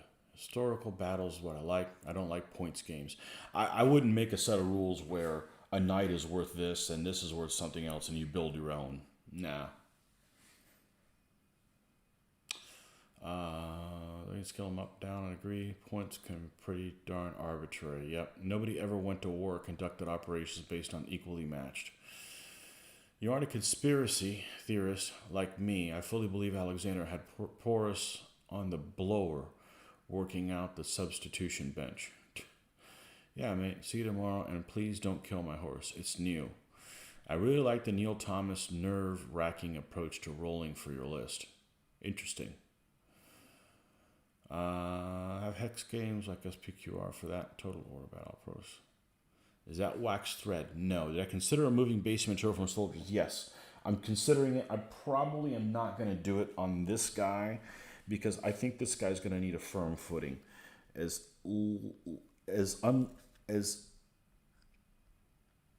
unsavory as that sounds, I think I'm going to, and I'm not going to paint it right now. I think I'm just going to glue him here so he has maximum grippage. And speaking of which, where is my file? I want to make sure the bottom of this guy's as flat as I can get it.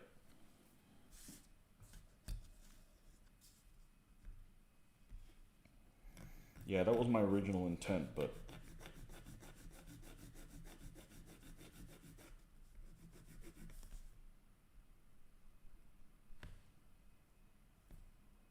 okay, he's pretty darn flat. Now, just so I don't have an issue, and seeing how this is too tall, barely, let's get some cardboard friends out here.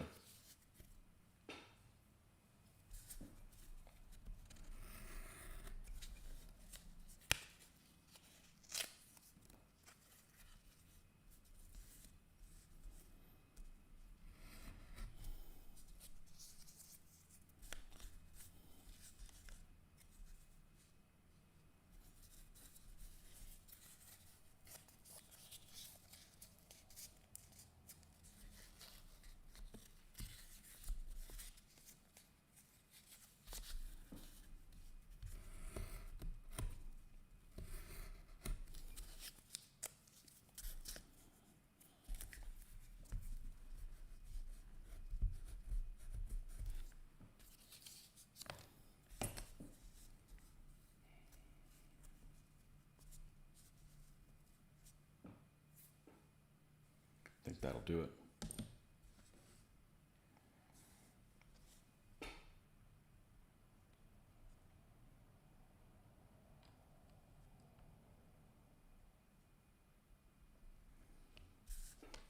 Damn near flat.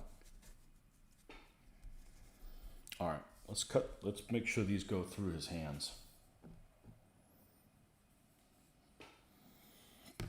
Using 2 pieces of metal. Oh, too long a piece. Oh well.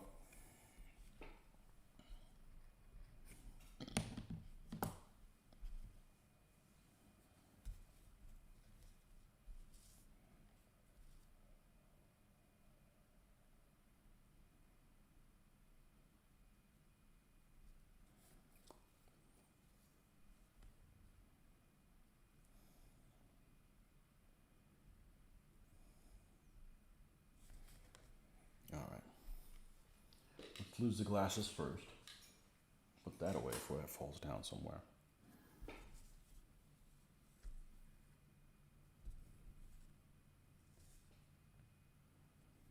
So this is the hand that's going to give me more trouble. See, I can't do this but after the figure is glued down. All right. We'll go top down.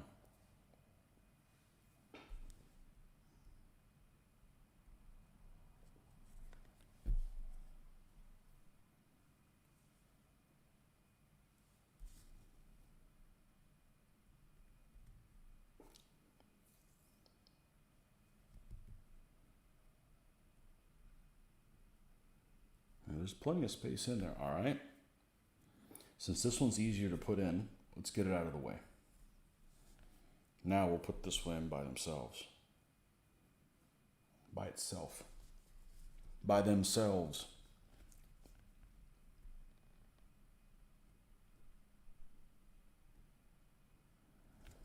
It's not wanting to stay together. All right, let's use this end.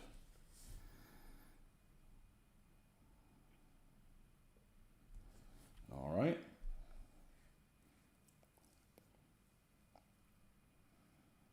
We will get this eventually, and the hole's big enough. Just runs up against the figure.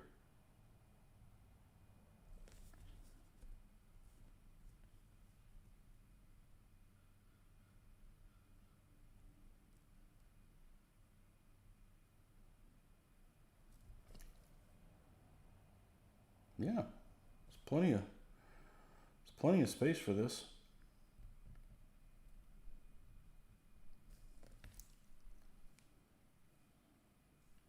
Like I said, this isn't one of those channels where everything goes perfect. Sometimes you got to improvise. Fake channel.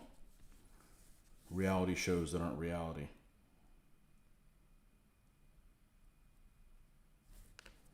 I don't know what it's catching against. No. I'm very glad I did this beforehand, before I can't reach all this stuff and get frustrated, even though the other chariot wasn't an issue.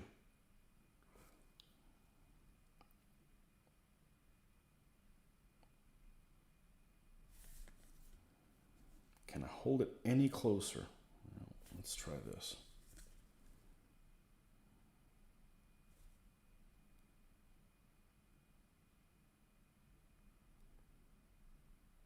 Wow. All right. Well, I don't want to re-drill it. Actually, I couldn't have re-drilled it because it's up against this figure here. Well, worst case scenario, I'll run both through the same hand.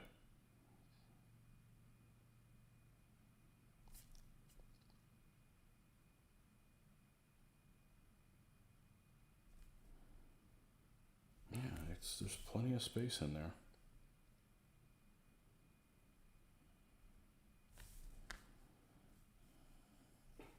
Let's take a look at this guy. Well, I could run both of them through. I think that would work. Let's see if we can do that. See, that was easy. It's the same drill bit I used for both. Now, where's me other? Let's see, at that point, would we want to just use the same string? See, we go out, we come back, we go out, we come back.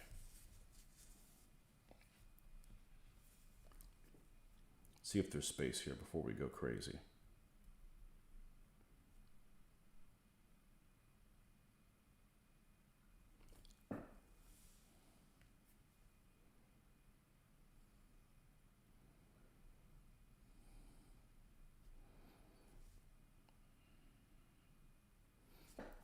Okay, so next option, we go and come back and attach the other one and come, so there just wouldn't be four down, it would just be out and back. I could do that if I have to do that. Where did the other string go?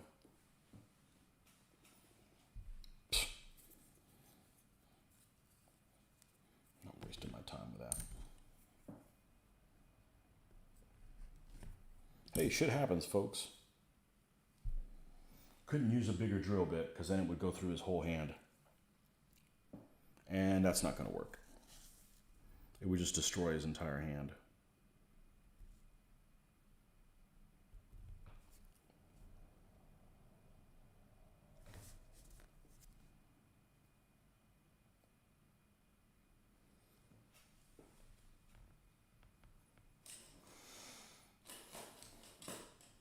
Try a tweezer. I don't think it's going to work, but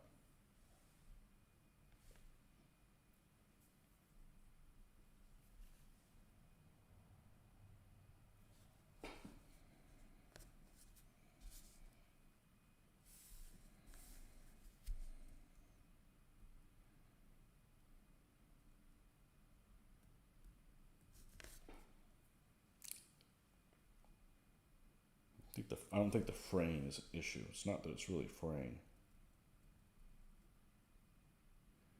So it's catching something in there.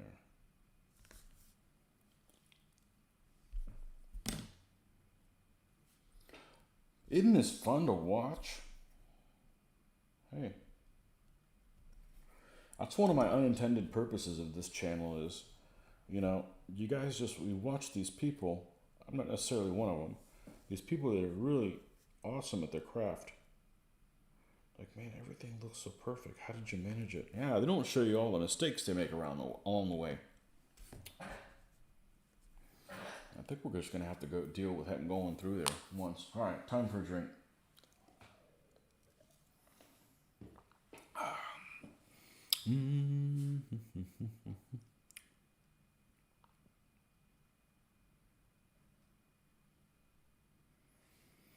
Reynolds 3, I don't have a needle small enough.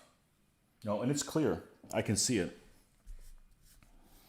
It's just not as clear as this one because this hand is running really close to the body. And the problem is it catches on the body before it goes through the hole. But like I said, my solution is just run it through one hand and go back and forth. I don't want to do that, as I'd like to have 4 strings go out, not just 2 out. But I may have to do that. No, it is what it is, you know. It's still going to look better than not having any reins.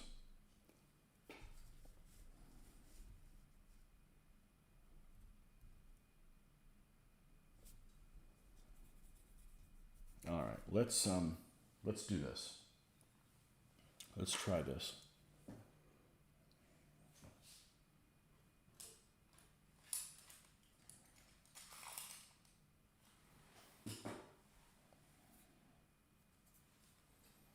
This should be the drill bit I used. But it isn't. All right.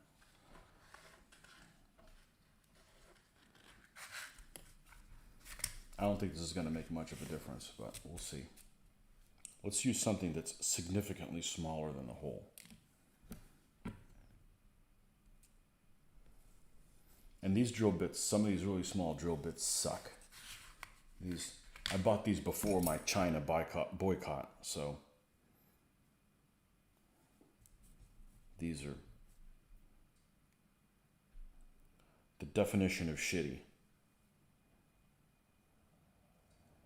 It's like some of these even have a flat front. That's what happens when you buy things sight unseen. You never know what you're going to get.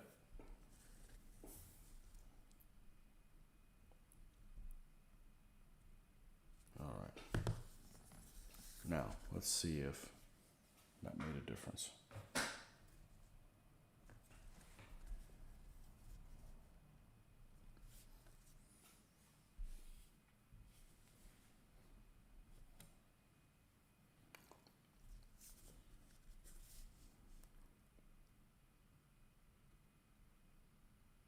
There we go. That made a difference. Ta-da!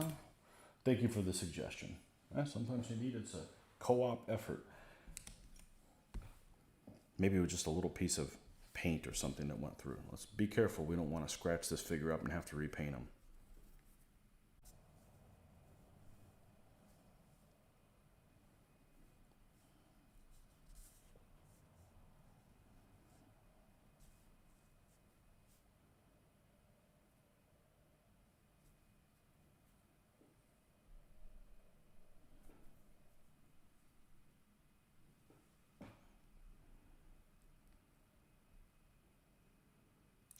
Now we're going to epoxy this figure down there.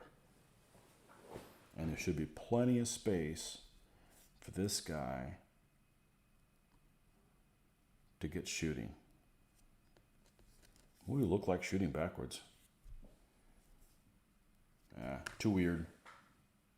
He's all the way up against here, isn't he?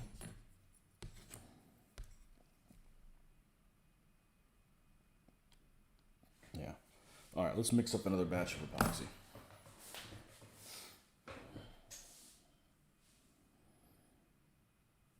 Yeah, and all I got to do is tie it off here, so that should be easy enough to do. So I've got plenty of material there. I don't have to run it back or anything.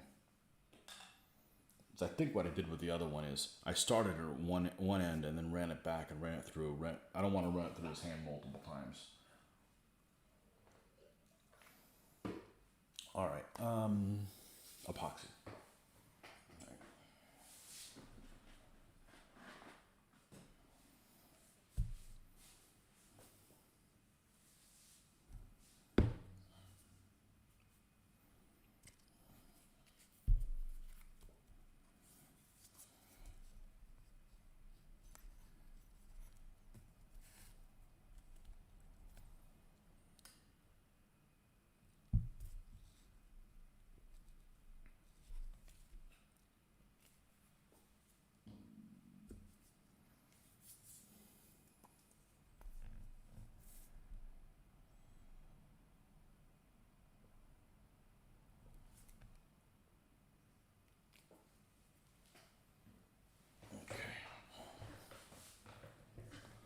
let's get this.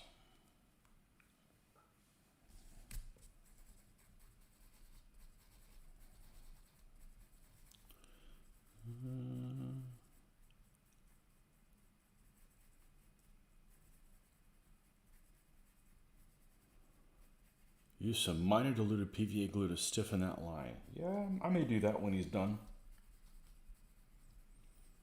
Prevent fraying. I haven't had any on the last one.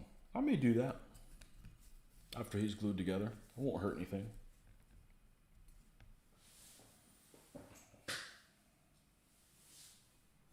Let that set a little bit. Looking forward to this guy being done. We can go back to work on our camel. Got one camel done. Well, the camel part. We're working on another one. Then we can be done with these things.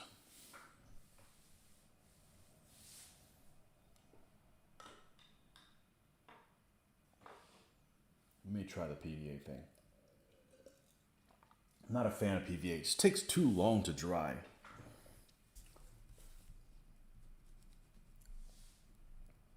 Let this set a little bit more. It's nice and tacky when we do that. And then we're going to set this aside a little bit because we want this guy's footing to be really, you know what, I'm probably going to do something that I wouldn't have done. I'm going to go ahead and take some of the paint down here off this.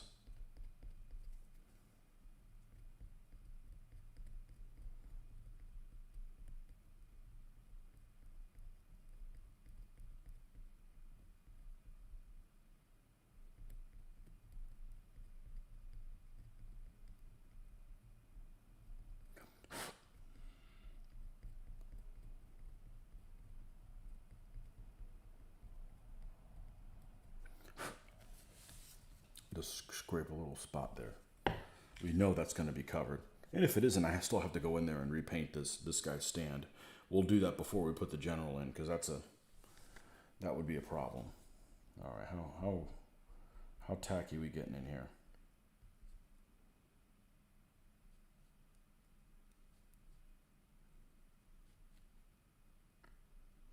Never mixed up that little amount. Let's make sure that it's setting correctly before we go and put it down.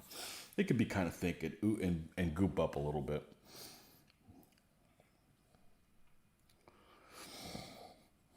No, we still have these little rocks to paint up. And I put that other, like that wash on it.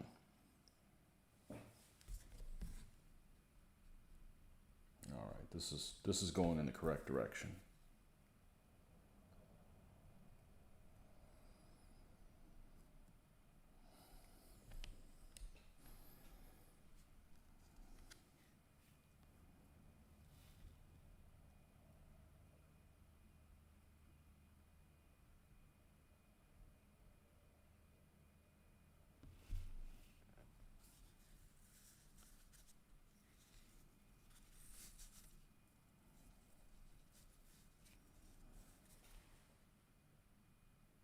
I'll make sure this guy has a firm footing because we are going to put a little bit of pressure when we tie things down.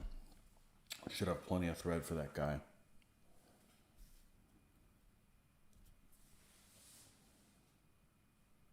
And obviously we're not going to paint the general down. Now the general, when we do put him down,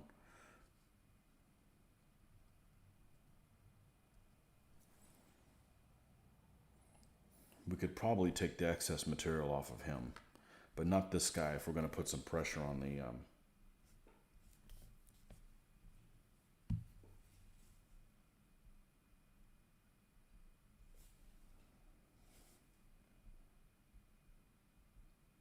reins.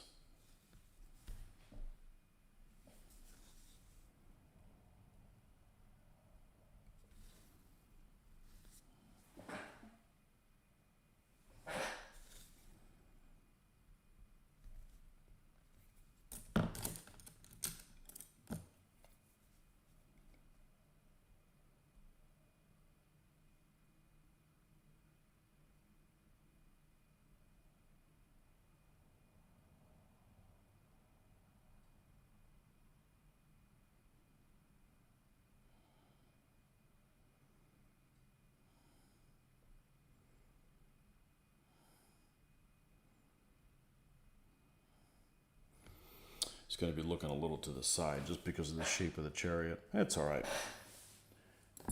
You could be checking out one horse more than the other. I'm not going to judge them.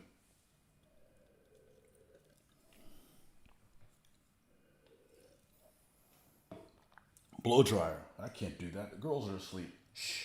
Keep it down. Let him sit out for a while. Okay, that's going pretty well.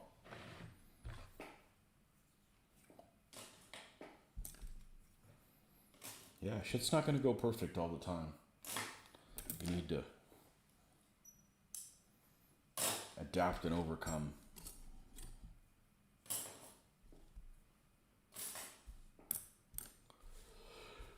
Oh, yeah.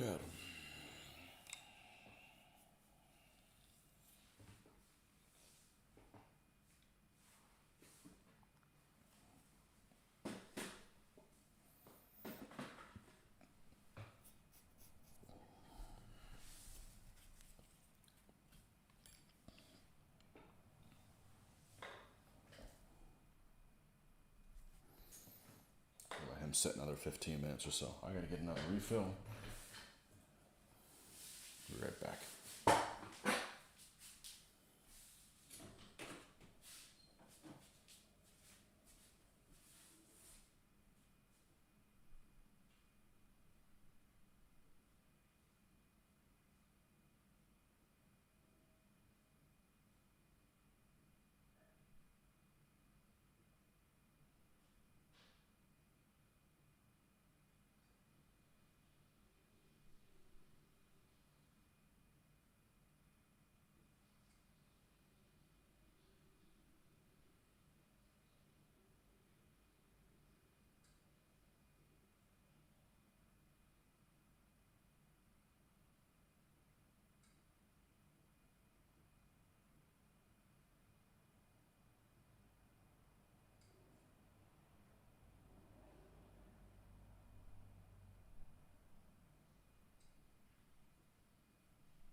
Tried to avoid taking some headache medicine this morning. Had a little bit of twinge. See if it would go away on its own, but looks like it's going to need some motivation.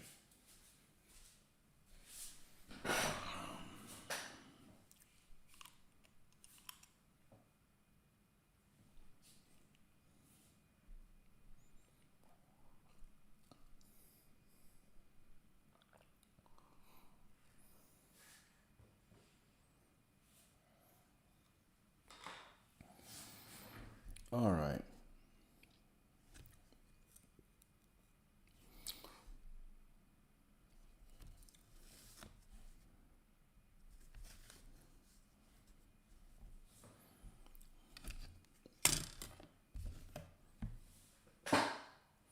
Where is...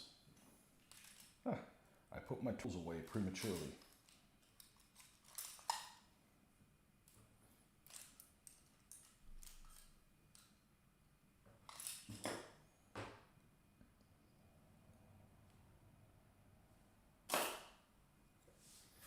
always get paint on these things. I don't know why. I don't think I'm being particularly careless with them.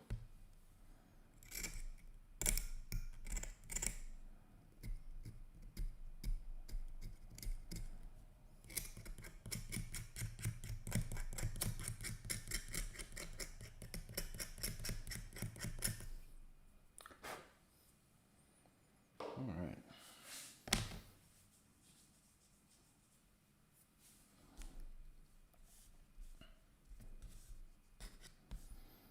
Yeah, if I wouldn't have run these things through before he was glued in, that would have been a problem.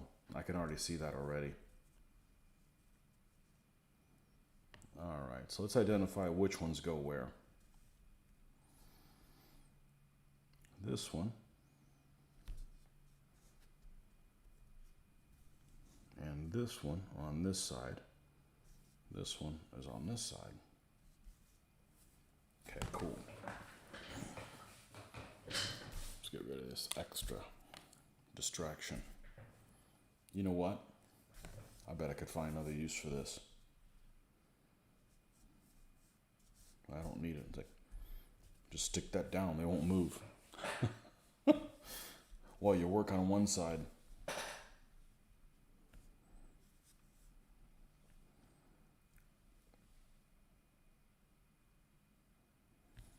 Okay.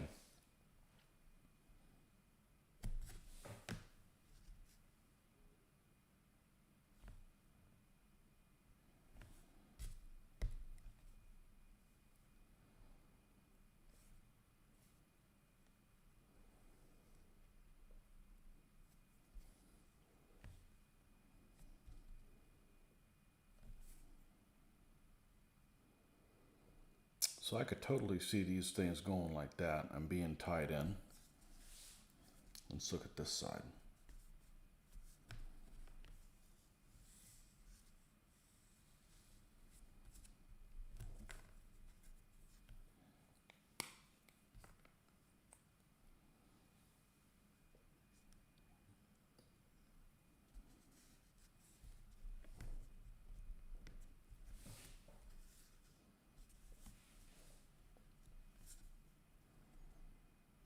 This is the top. All right. Plenty of thread here.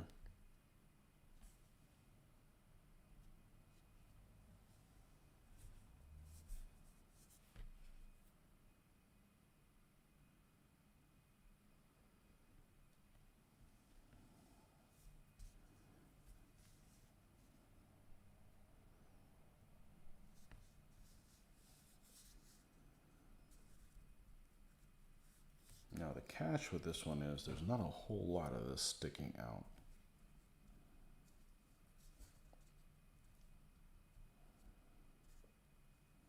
I could totally see that tied in like that. So in other words, we got tied in like this, and then this side tied in like this.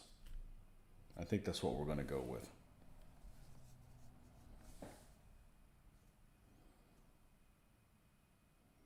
Because that's going to look better than just going over it like this and putting a little knot. Because what's going to happen is it's going to slip to this center part, and it's just going to look like there's two that are running right next to it and the other one right next to the other pole. I'd like for it to look like they're going out a little bit. Like I said originally, what I could have done is taken and drilled a hole through the front here of the horse, through the horse's, through his, I guess it'd be through his cheek.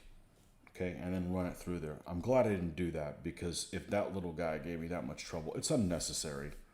I just want it to have the appearance that there's something there other than, you know, he's trying to guide these horses with an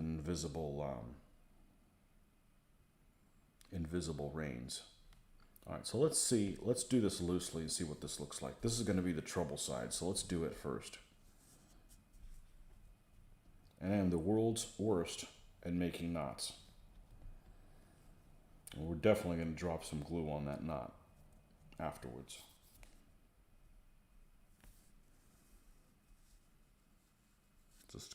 just loosely.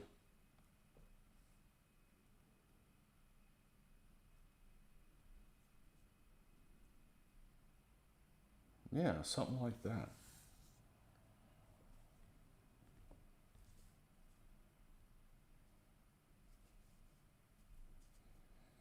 I want to say I've seen some people do this in 28 millimeter with paper. That's a bit too extreme. You know what? I'm not going to catch this one on the edge because I don't want it to slip out of here. And then I got a different type of problem.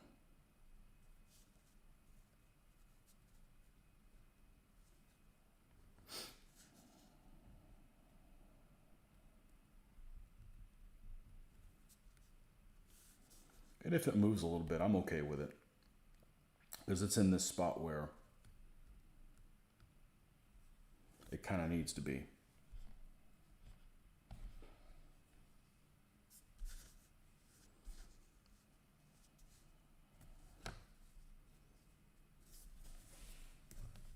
I'm fine with that. And then this one,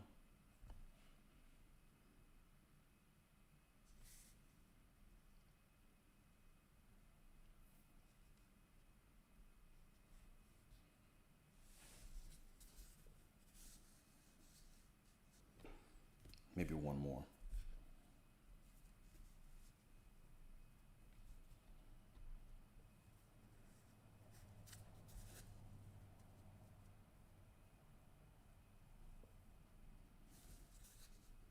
Okay, and I'm okay that it moves a little bit because I want to make sure it just doesn't slip out of there. Then we got a different problem.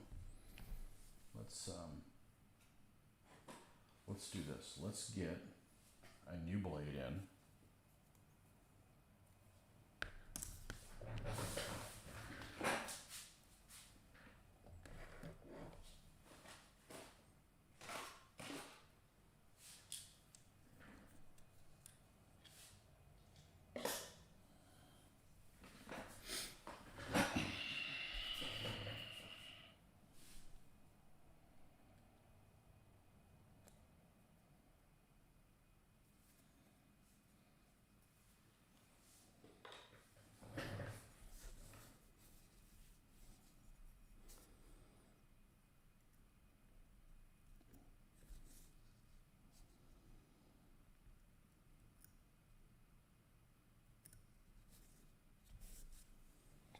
I'm not going to complain about that.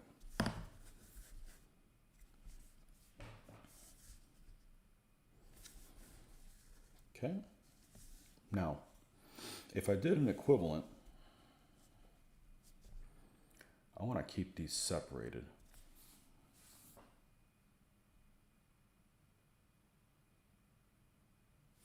If I tie it here, this one's not going to be able to go closer to that one. That one's not going to be able to go closer here. That's what we want to do.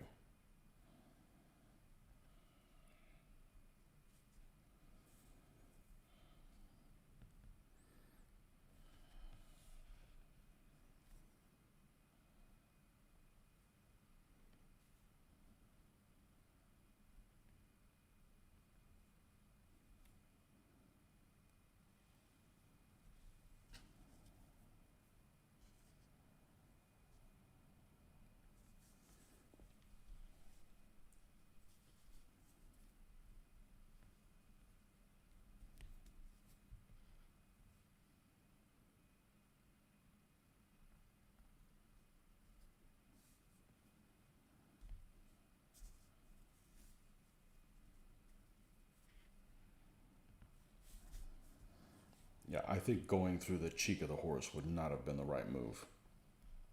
It was so difficult to do through the hands. You know, this is a wargaming figure. This isn't a representation of correct bridle tying techniques.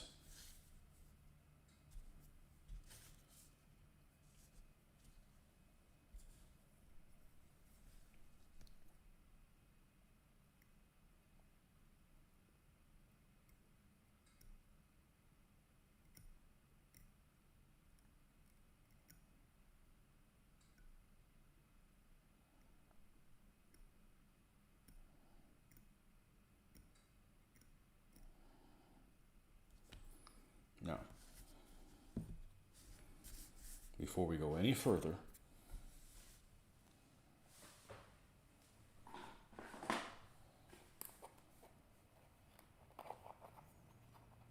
yeah, because I can paint that, I can PVA that thing afterwards if that's the direction we need to go into.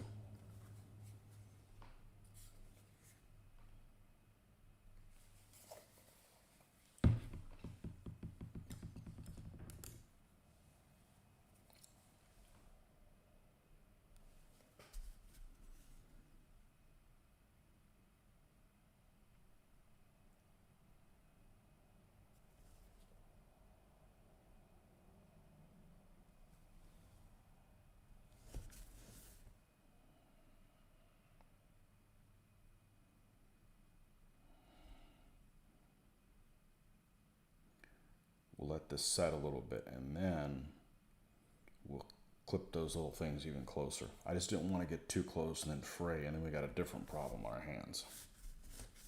Okay. Let's see what we're looking. Now I can take a look at it. Okay. Doesn't look half bad. Now let's paint the base of this dude.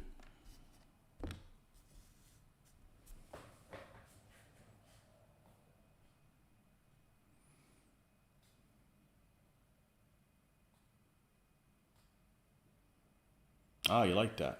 I will paint a picture of it, yep. Where did I tie off on the horse?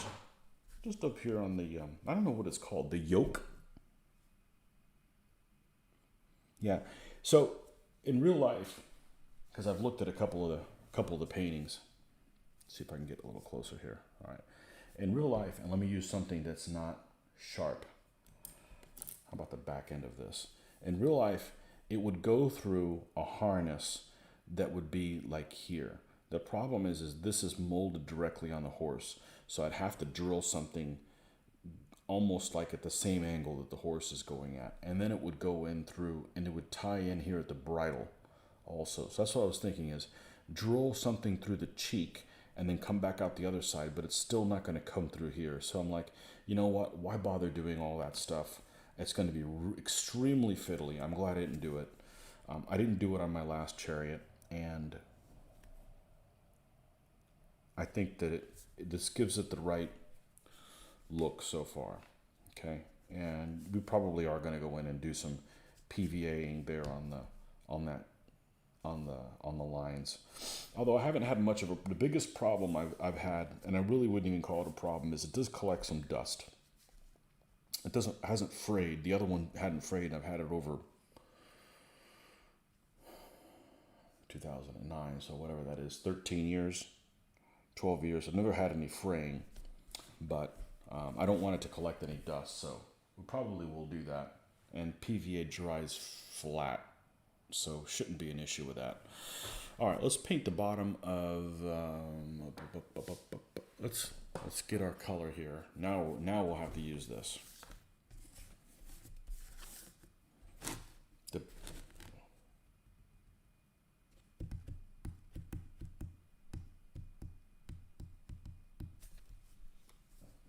It's the same color as the sides, right? Yep.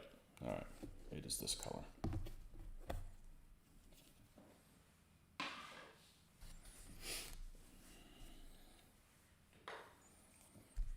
What a mess.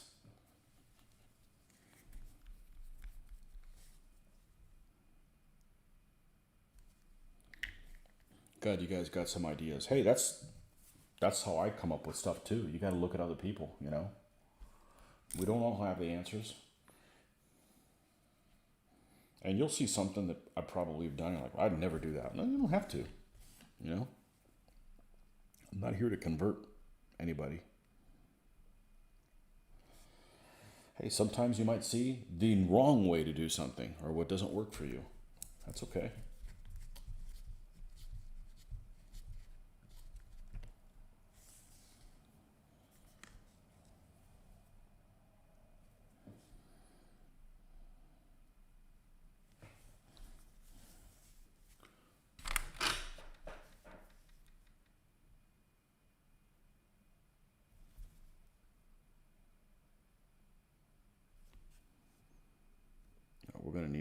this material.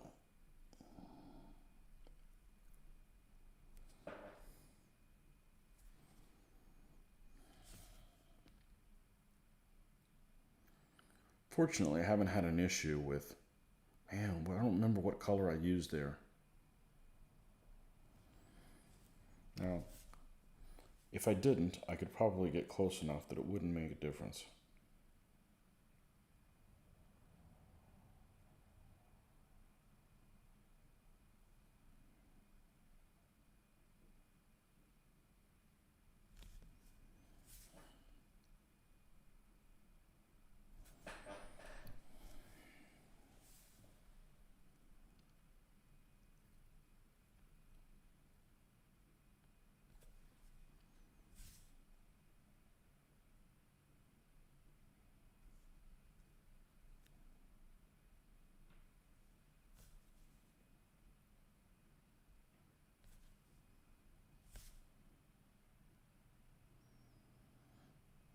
Again, I don't have to worry about sealing this because it's in an area where it's not going to get any kind of, nobody's ever going to touch it.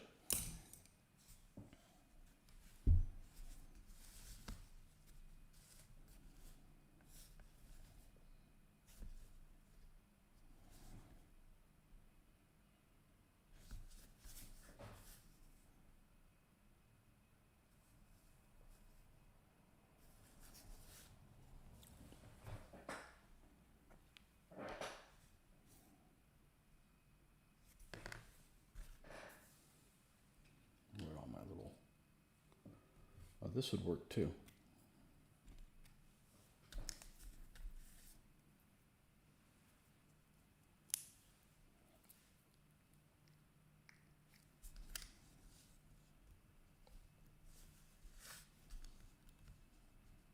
There you go.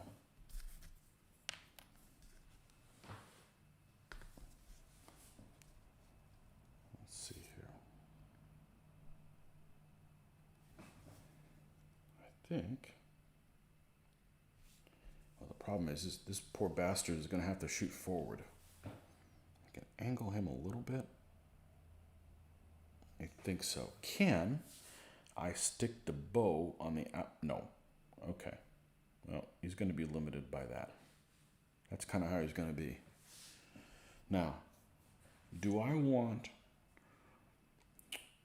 to take him off the stand or just paint him as is? I think I'm not going to take him off the stand.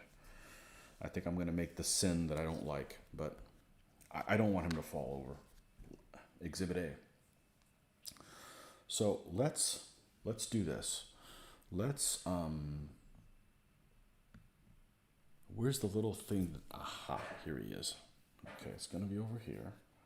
And put him down like so. Okay, and let's paint the base of him because he's going to be in a place where I am not going to be able to get to his base where he's at. Because he is just going to be too tucked away. That's not the brush we used. There we go. Let's get in here. A little bit in here.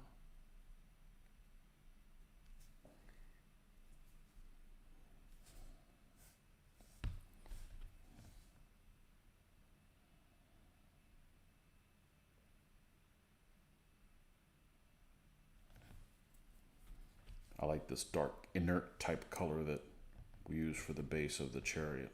I think it works well.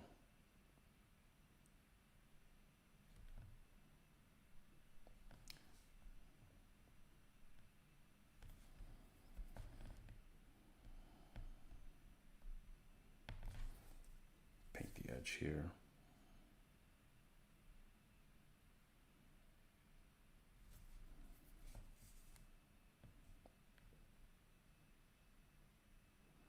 The problem with just being the two little tips is if I cut them down, then I got to make sure that they're level. And I think it's just too big an ask.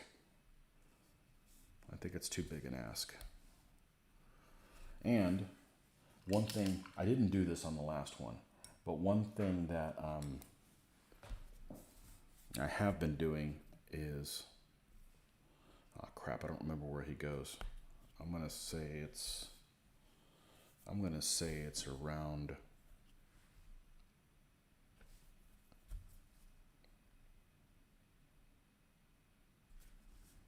It's got to be towards here. Scrape some of this up. I didn't do this in the other chariot, and I did have the guy pop off. It's no big deal, but just be nicer if he didn't pop off.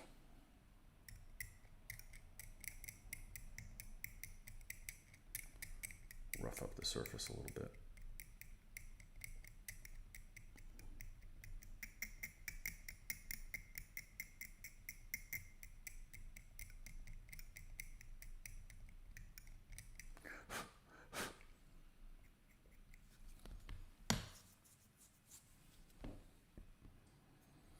Now, I'm going to take this, mix another tiny little bit of epoxy.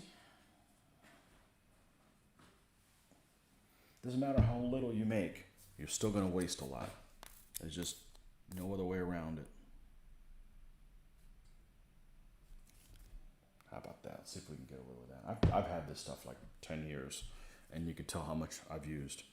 So it goes a long way. I don't know what the half-life of this stuff is, but it's a lot better than the syringe. The syringe thing, I would have already made a mess. That wouldn't last. All right, let's use this Mr. Needle over here. There we go. Mix this up, let it set a little bit, and then glue that guy down. And then we can put some tufts down and start looking something civilized. Well, we got to paint the little rocks first and do something civilized. Oh man, thank you very much. Patriot, thank you very much. Now, a little thing I'm going to have to give you away on these donations. Make a little bit of money on the videos, just going through YouTube and stuff like that, but I've been monetized for a little over a year, and I'm glad you find something I do useful. I'm glad. That makes me happy. And I do that all the time. I'll see some other video and somebody will have a great idea. Like somebody was saying that they really enjoyed the tip I gave them about using the back of this to take down lines on plastic models. It wasn't my idea. I got that from somebody else, and I figured you guys might find some use to it. And I think it's like brilliant. I didn't come up with it, but I don't know if I have a mold line here to show you, but that actually works really, really well.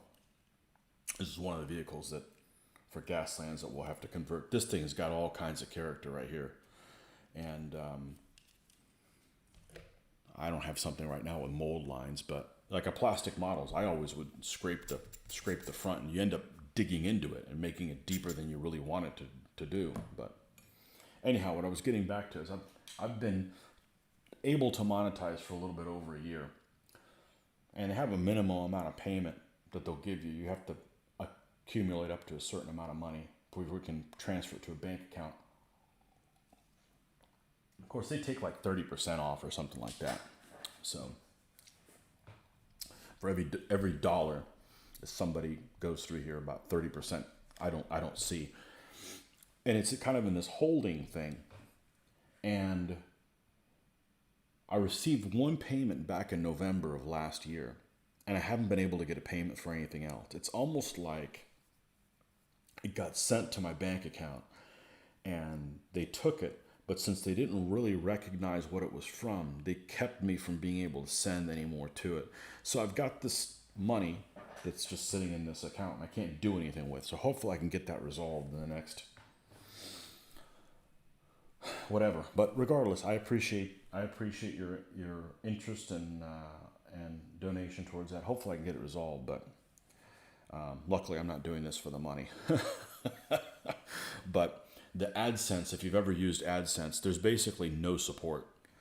Like you'll ask a question on there, and the only way it gets answered if it's on a forum. So there's like no way you can ask someone, hey, I can't transfer this money to my account. What do I do? They literally will not answer your question. So hopefully I get that resolved. So like I know a lot of people do Patreon and stuff like that. I'm not really in this for the money. If I was, I would probably use Patreon or something else. But hopefully I get that resolved so we can see some of that and put it to good use. Which there's always stuff to put to good use, but I appreciate it nonetheless.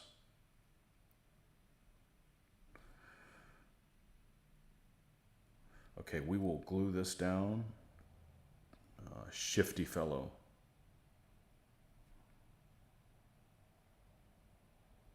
Aha.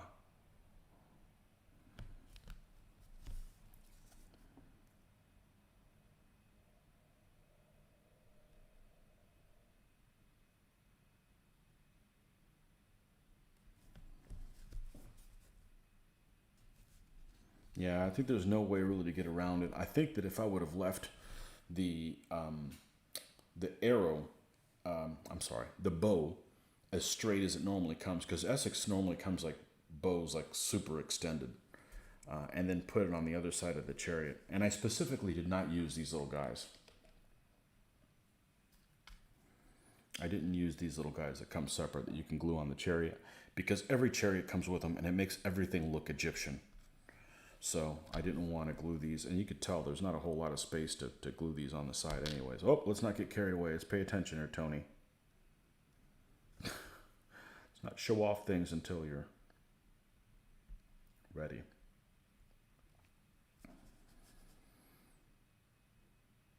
Yeah. Well, he's just firing through the middle of the yoke. They're aimed right at somebody, and that's who's taking arrows in the face. All right, well, this guy sets for a little bit. Let's paint these rocks up. And what I've been really happy with is using this color called Pale Sand. Let's put our thing. Is it Stephen Carroll? I got to go back and look. Who gets the credit for coming up with this? Somebody finally owned up to it was their idea. Good. I don't want to take the credit.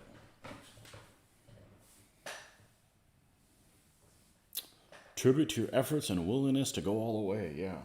Happy ending for you. Got to make sure you have a happy ending. This is an adventure together. You know, you never.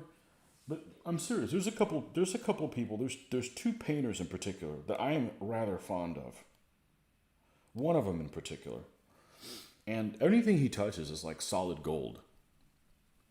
But he doesn't do painting. He does do painting videos. He has done a few, but he doesn't do them on like figures and stuff like that.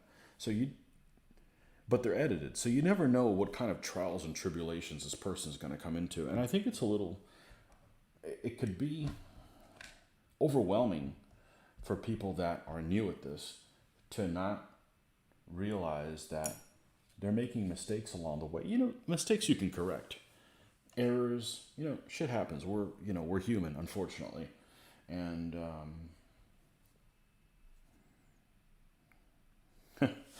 what's the Diablo thing? Nephilim. We're all Nephilim. And, I think it's overwhelming for people that are new at this to see people that don't make any mistakes. And, I've been painting for a long time, so I'm not turned off by that. I've realized that I've fixed enough of my own errors that just comes with experience. But people that are new to it, they'll just see something that's like, man, I don't know how I can paint. Like the stuff you see in White Dwarf magazine. There's some awesome painters on there. And, if they showed you what they did, how they did it, they're going to have them maybe they'll get paint where they don't want it or pick the wrong color. And, if they show people, hey, listen, this is what happened and this is how I'm dealing with it, it could help prepare folks that when they make a choice that maybe they're not happy with, hey, it's not the end of the world. You can go back and fix it. So, and that's my problem with things like reality TV. It's just bullshit. It's all edited and you didn't really see what happened.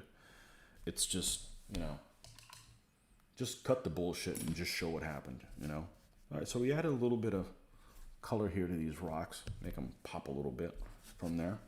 Let's go get the Australian and Portuguese tufts. That's what we should call them. Australian and Portuguese tufts.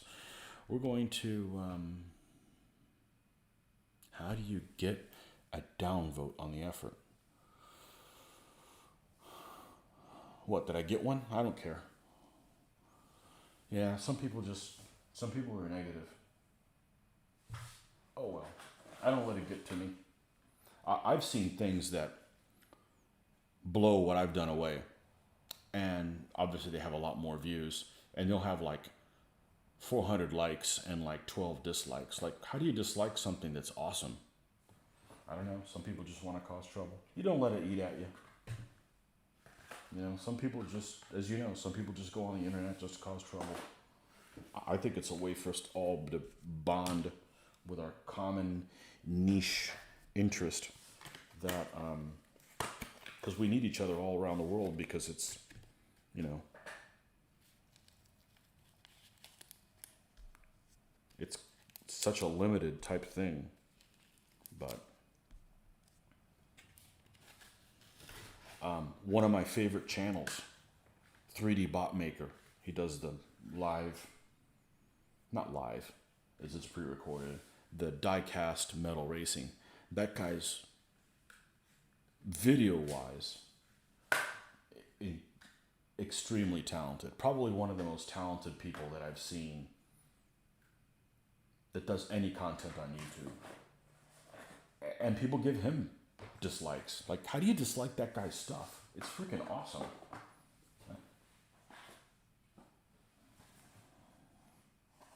Oh well. So we're going to grab some wild grass here.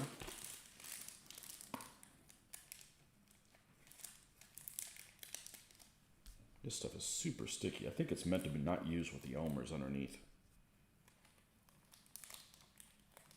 We're going to do 3 of each. 6 tufts for this big. It's a big base. Let's do 3 of each and see where we go with that.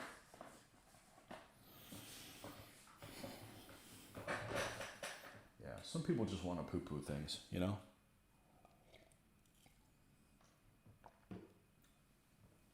I was a member of a Facebook group that I joined because of the name of the group. It was a painters group.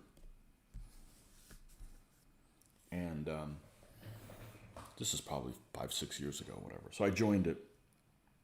And I was just kind of a lurker. And somebody made a comment. We're talking about Games Workshop paints. And I told them, said, you know, I really like the old style Games Workshop paints. I still have several of them in the old container. And at that time, they hadn't come up with these yet. So I guess it was quite a while ago. They didn't this wasn't out yet. They had the intermediate one, of which I have none because they're not worth a damn. The paint isn't very good. And because this is rubbery, but the old one was like hard plastic. So you couldn't get a good seal. So it was hard plastic and hard plastic. It just wasn't a good combination. They would just dry out. And I made some kind of a sarcastic comment like, they probably changed it because to the new model, which at that time was the ones that was hard plastic, because I still have original paint just to sell more paint. And they freaking went after me, like several people. And I'm like, you know what? I just need to, if that's how people are going to be on this group, then F it. I need to leave this group. You're Games Workshop bashing. No, I'm not. I'm just calling people out when you make a shitty product. I have no problem with Games Workshop. They used to make a great product. You know? If you start making a shitty product, you should be called out on it. I'm sorry, you know?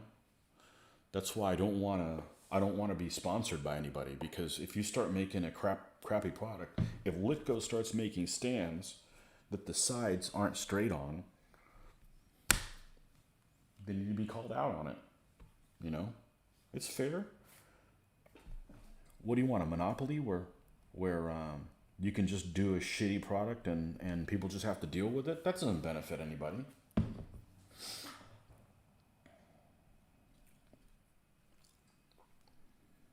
Games Workshop bashing. There's only one thing I bash, and that's freaking China. So they can go to hell. Other than that. And it's not the Chinese people, it's their damn government. I got nothing against the Chinese people. They're living a nightmare themselves. Most of them.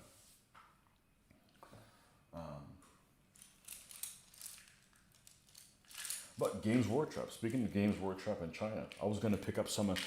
James Workshop makes some tufts that I saw in a store, and they're irregular shaped. So they're almost shaped like an amoeba. And I'm like, oh, that could be cool to mix in with other stuff, right? Flipped it over, made in China. So why am I going to buy something that is Games Workshop prices,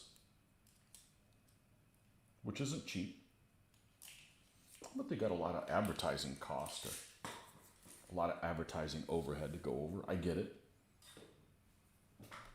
But why should I do that? And then they make the stuff in China. So I didn't buy them. But I don't have a problem with Games Workshop. Their business model doesn't really work for me to get excited about committing to painting a lot of things and then they stop doing a system. I don't like that about them. But that's really my only gripe. You know, they don't really do things that I'm not into fantasy, so they don't really do that. But I've picked up White Dwarf magazine. They got some talented painters on there. They got some talented sculptors. It's just not something I grew up with. Yeah, we're going to have this same problem again. Maybe I should try doing this one time and not using it with the Elmers. All right, let's go down there. Get your ass in.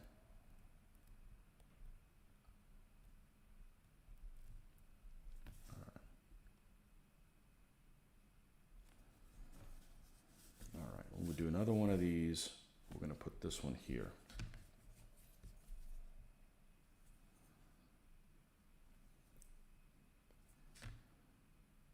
But there's one thing about speaking your mind and then just like being nasty to people. And, you know, you should be able to speak your mind.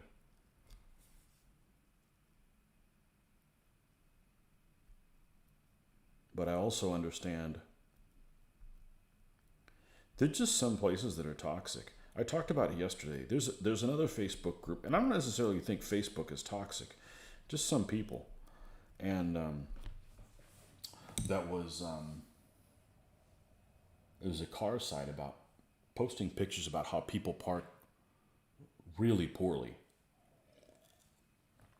And I figured this would be good for humor. And all of a sudden it turned into everybody making excuses for somebody would post something and then everybody giving them a pass and coming up with excuses why, instead of like all agreeing, hey, these guys are crazy for doing this and being inconsiderate to other, you know, stuff like parking sideways in a handicap spot, just insane stuff. And I just left it the other day. I'm like, I'm just tired of, you know, they basically would go after anybody who posted anything. It's like, that's just a wrong environment for me. I don't need that in my life, you know? Okay, I'm not really happy with how underneath this horse looks. So we're going to put one of these tufts in there. Let's go ahead and put this green one here. And see if we can snake this thing underneath here. We should be able to. Sticky McStickums. I don't know what he's using, but man, this stuff, they're really sticky. Old Lead Bear. Lead Bear Tufts from Oz. I just want to pull out. All right.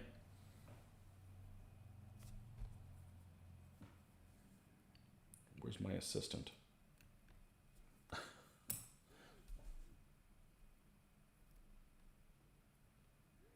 Where's Kato?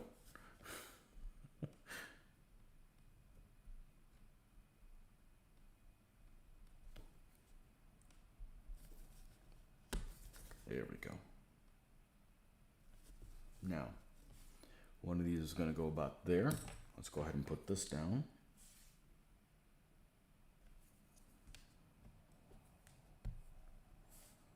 Yeah, you got to realize, don't go where you're not wanted or appreciated.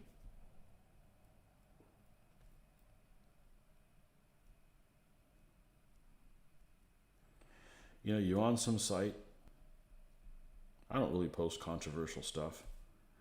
But if I do post things that are not of the majority opinion of most people, I'll do it on a site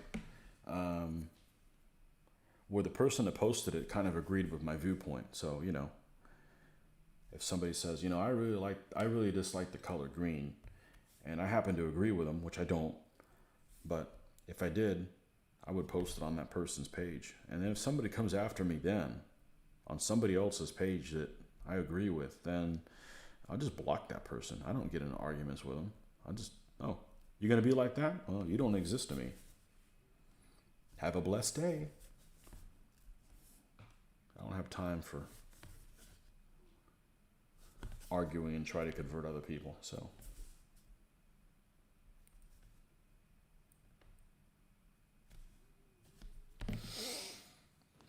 Let's see what else we got. Button counters. That's Marxism. How fast can you get to the bottom? Quality and performance. Yeah. You know how much I love those Marxists.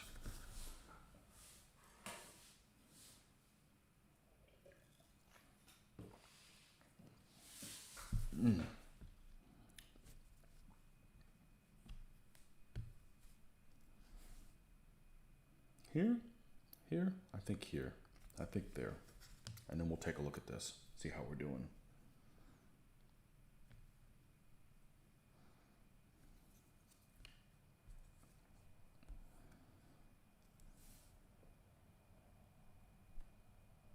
Right.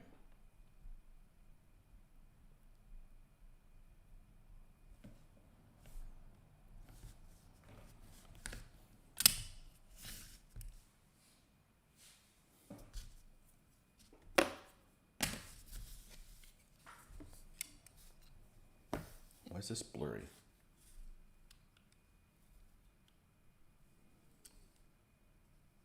Oh, look at that. It looks like you just threw the sod here on top of it. Which side's that one? This one. That's no bueno. We gotta fix that.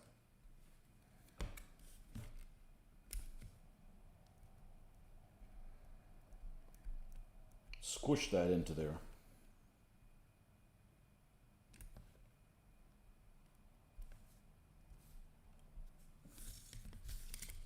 You know when you buy sod and you throw it on your other thing?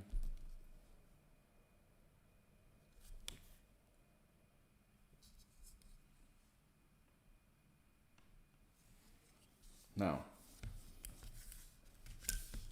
let's see the important thing. What it looks like with the other troops.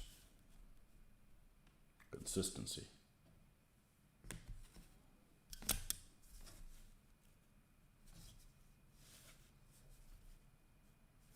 I love this basing color. This is like the reason to do more of these ancient type armies. You could use more of this Mesopotamian type ground color.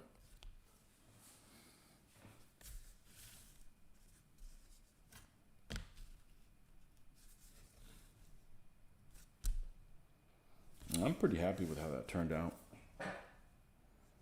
Really am. Now there's some spots on the horses that I'm going to have to go in and paint because they're still kind of semi-glossish. But I'll do that when I end up putting that PVA on the thread there. And same thing here. There's some spots here where you see where the epoxy. Look at the base of the general figure where it's kind of shiny. See if we can get in there closer. Go in there and dull that out a little bit with some of that brush on stuff, which is this product right here. I've been very happy with it, and it's still available in stores. That seems to be kind of a problem, is dull coat, top coat. Okay.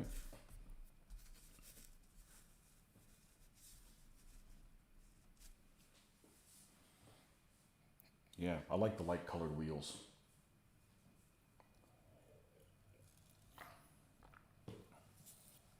Although I think you can get away with calling them tires. I think I read that somewhere. Although that seems very strange for me to call something tires that's not made of rubber. So we just call them wheels. Yeah. So anyhow, this is definitely a unit. My other chairs, you want to grab them by the thick stand You don't want to start grabbing things and they start losing their hold on each other and have a different issue come down the line.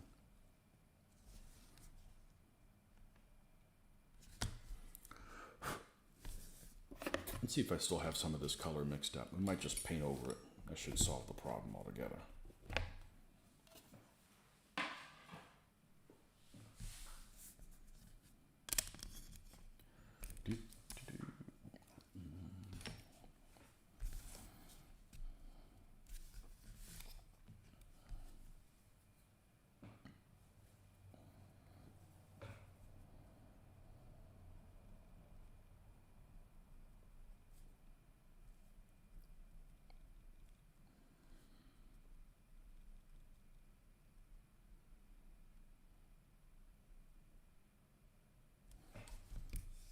Should be able to just paint the little edge here.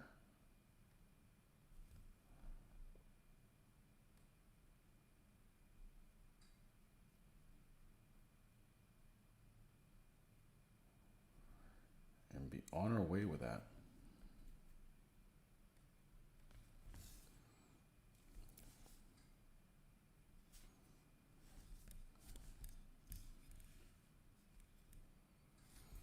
Okay, well, let's let this fully dry before we go back and tinker with it. But 99% of the way done. I'm glad I was able to do the reins today. I wasn't sure I was going to be able to get to that.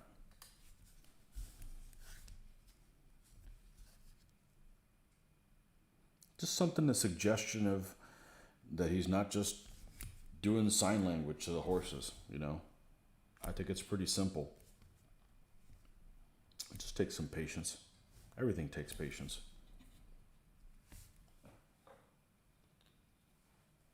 And the nice thing is it may take a long time, but guess what? You don't have to do it again. It doesn't unpaint itself in a week. Okay.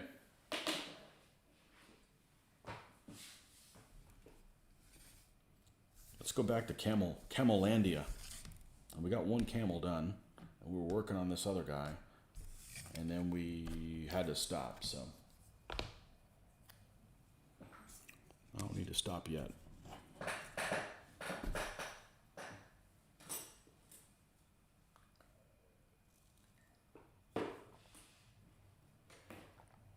Over a month of no coffee. I don't miss it. I don't miss the taste, that's for sure. So now I've just been drinking. What's that pre-made stuff? That Arnold Palmer Light. And I cut it down with water a lot. Like 1 to 4 or something like that. Just something to give it a little bit of flavor. A little bit of caffeine. Very little. Haven't really had any headaches because of it. I kind of went down easy when I stopped drinking it. I was drinking it for medicinal purposes, and I stopped drinking it for medicinal purposes. I was having a stomach problem, which isn't 100% gone, but it's a lot milder. Don't eat too many oranges in one sitting, folks, and don't do it over 5 days. I guess my stomach isn't 30 years old anymore.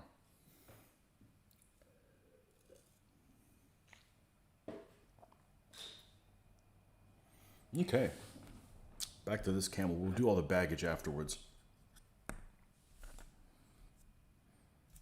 I'm not sure who the maker of this camel is. They're certainly not state-of-the-art by any stretch of the imagination. I got 2 in this pose, and I've got 1 in this one. Again, these are guys I got off a grab bag, probably from some flea market, some unknown flea market. Somebody didn't want it. I don't love this camel anymore. We'll paint his ass up and make him part of the family.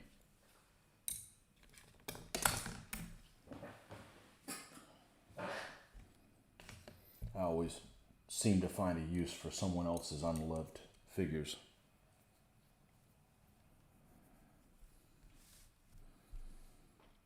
Because once we're done with these 3 camels, this army's done.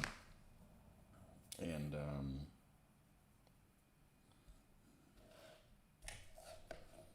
we got to go get the other figures. I got a box of lead that's probably, I don't know. I think I weighed it. It's like 80 pounds or something like that. It is so hard to move, and I'm not looking forward to. I know my Transylvanians, my Moldavians are Moldavian, Transylvanians, Wallachians are all in that one pile. It's who's going to be next.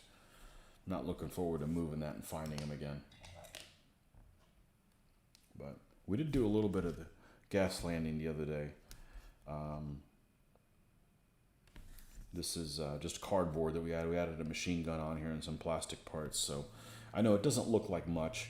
It's really distracting when you have things that are of different colors. So we're going to keep adding some of these parts on here. I did find those pieces I showed you yesterday with the extra armor. So we'll add some of those things on there as well. And the netting. Probably put the netting in different places. And I'm trying to find a way to paint these things and not tear them all apart, because it's freaking dangerous as hell pulling all these things apart. I kid that it's more dangerous than dealing with firearms, because you respect the firearm when you're messing with it. And this here, like just holding this thing and hoping to God it doesn't slip out of your hand and drill a hole in your hand. But that takes a lot longer. So we'll see. That's my experiment. This is going to be Redneck Riviera. What this one's going to be. It's a Riviera car. And that's what we're going to do. I'm going to paint a rudimentary rebel flag on there. Hopefully people don't get upset about that. You just have to deal with it. You can't do redneck without a rebel flag. Trust me, I know. This is many of them around here.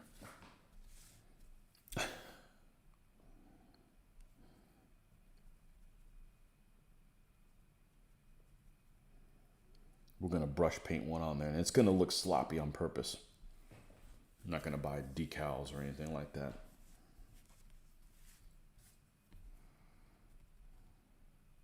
To be continued.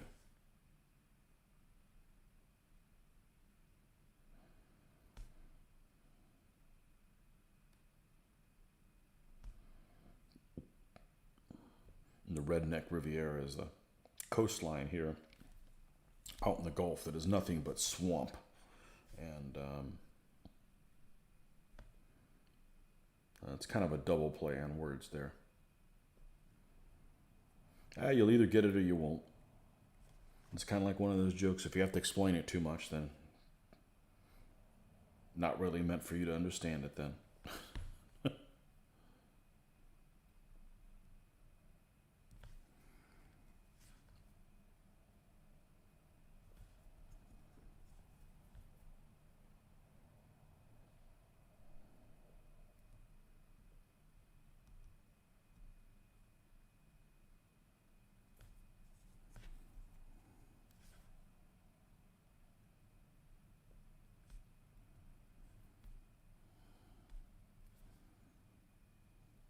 We're going to attempt to paint all 3 camels differently. On purpose. You look at pictures on camels online, you get everything under the sun. You get a lot of different variety. There's damn near black camels, white ones, yellowish ones, and everything in between.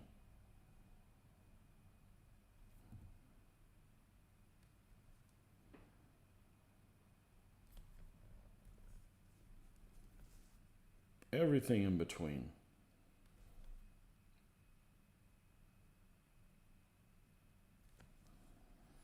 I'm just glad I don't have to smell them.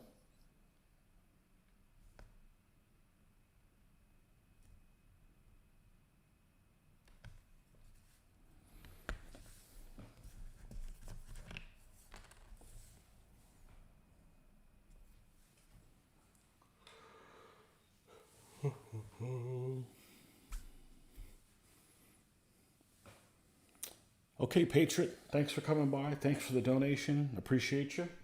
And we'll see you next time. Hopefully you walked away with some ideas of what to do, what not to do.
Yeah, Vlad the Impaler's next. That's the next DBA army we'll be doing.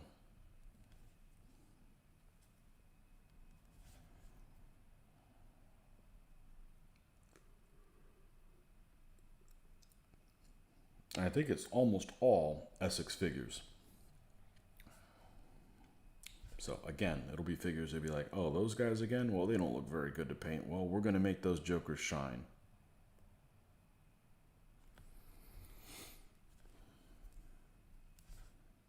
And it's an army that I actually got in a horse trade with somebody last year. I think it was last year. They had no use for them, and they wanted an army that I had figures for, that I wasn't going to paint. Wasn't going to get to painting them. So we did a horse trade, and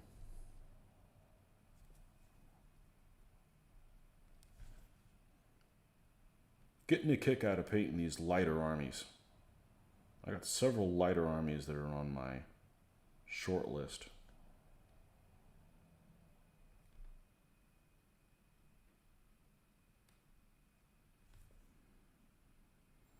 I got enough of these all-purpose, can pretty much deal with any situation type armies. I like these weaker folks. The weaker armies paint faster too.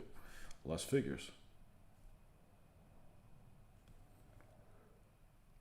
That's not the reason why, but that is a plus.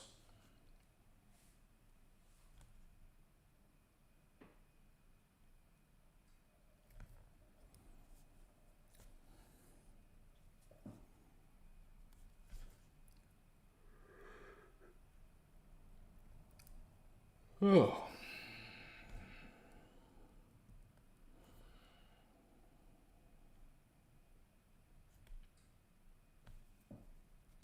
How long have we been on here? A couple hours? Oh geez, 3 hours. Awesome.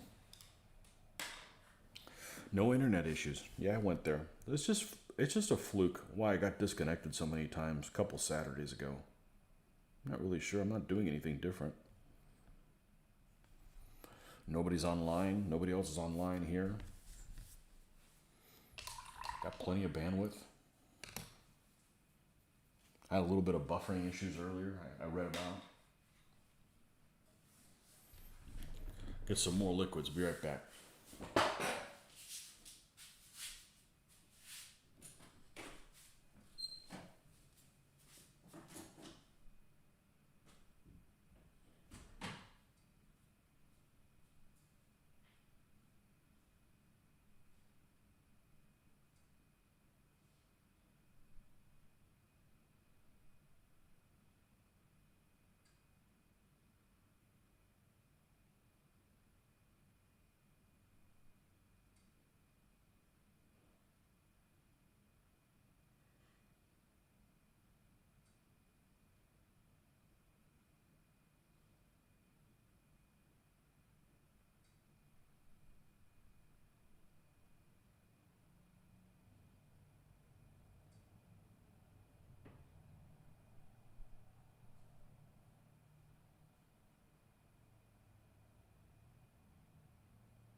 full on bright now outside.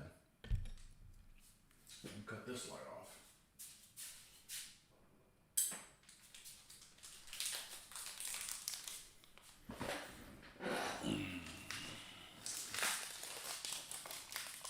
Sorry, I gotta have a little bit of a snack time.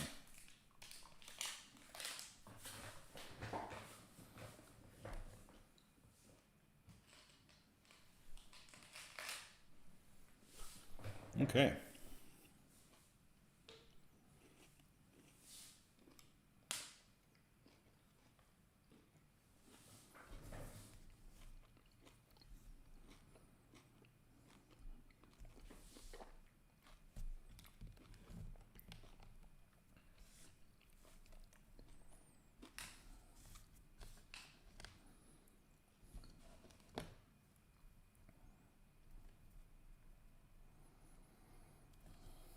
Seemed like a long weekend this weekend.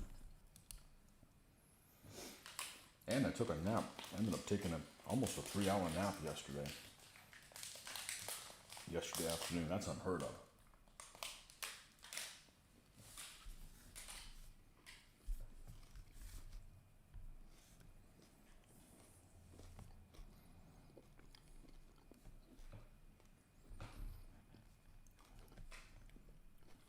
I usually only nap when I'm on a cruise ship.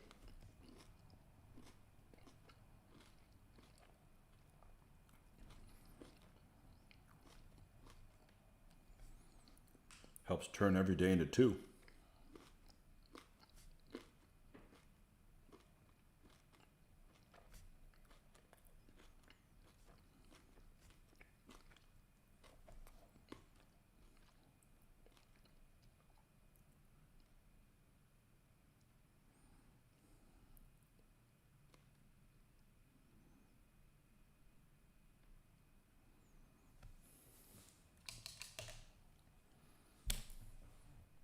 I had a gaming cruise ship. Like a war gaming cruise. I wonder if there's any videos of that on YouTube.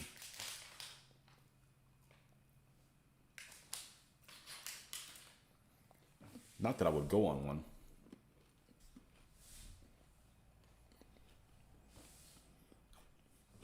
There he is, Joe. Man, you wake up late. You must stay up really late.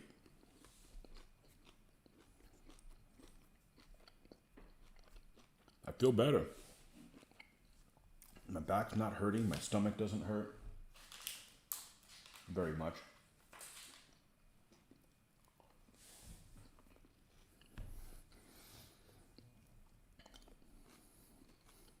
That's the only reason.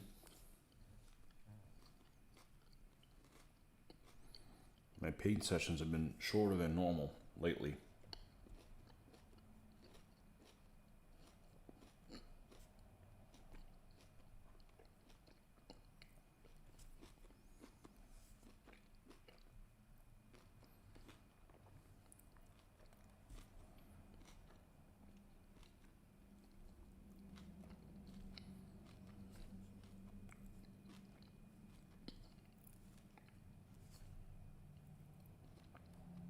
Weather was nice last night.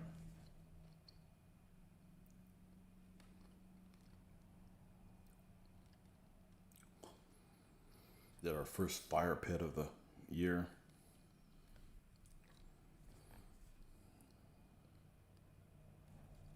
Got into the low 50s. And it was wet, so it was penetrating. It was pretty cold. Luckily, it wasn't windy. It was pretty cold considering what I was wearing. Let's put it that way. So, still had shorts on, just had a jacket on. Not a complaint, just an observation. I don't complain about weather being too cold. Not this guy.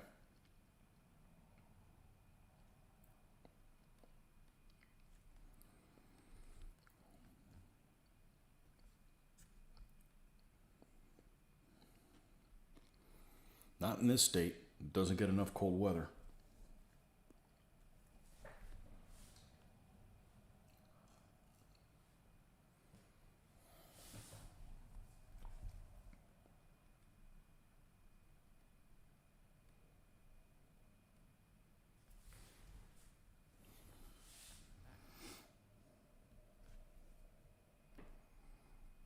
Now I got one more stand done.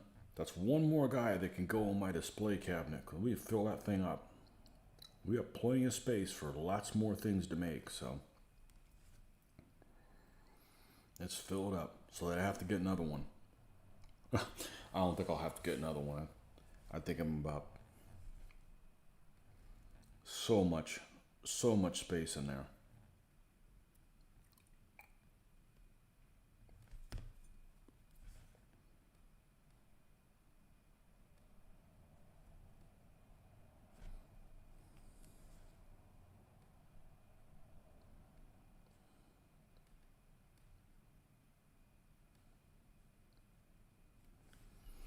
Let's take a little bit of white.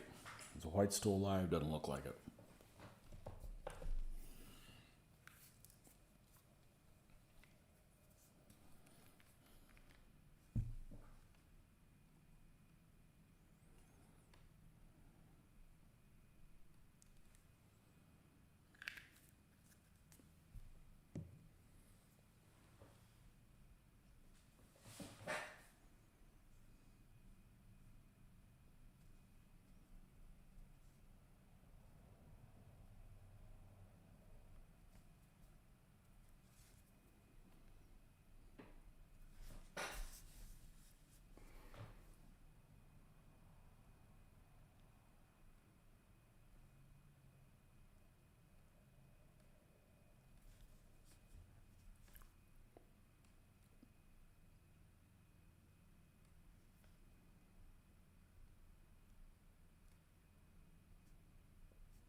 This is a long process, and I probably take longer doing this than I should, but I actually enjoy doing this part a lot, making this little booger come to life. That, faces, horses, all that stuff I like.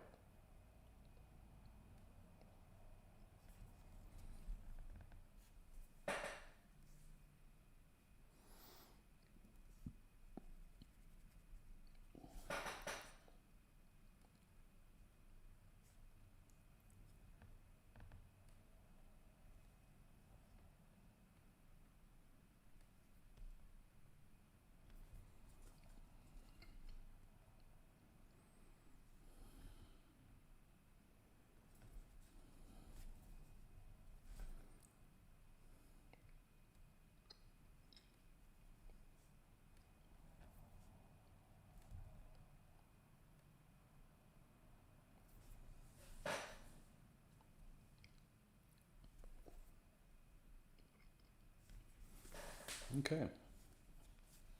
Compare these two. Yeah, they're different.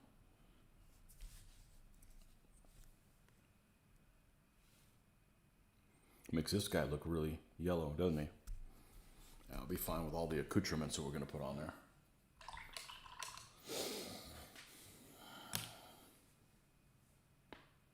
Now, we do have the darker hair around this guy's neck that we mixed with the same blend of the brown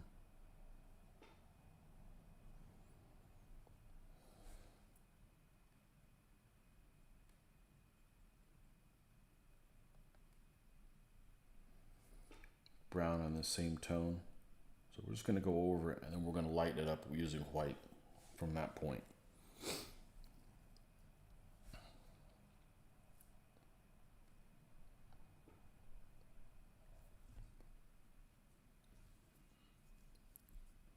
A bearded camel.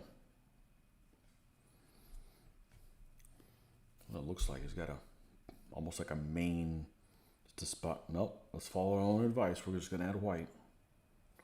Try to pay attention.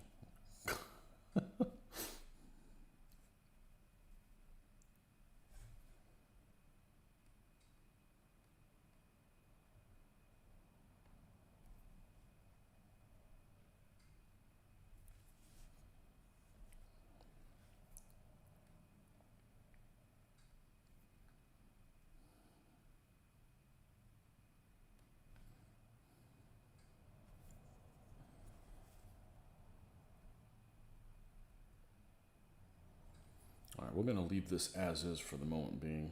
We may tinker with it a little bit more.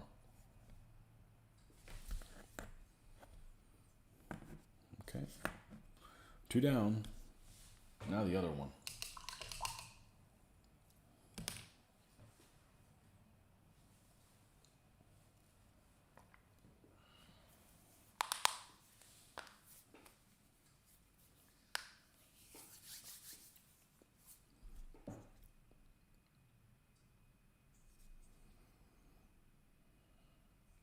Got some black spots underneath here where the paint didn't catch. Let's go ahead and take care of that now.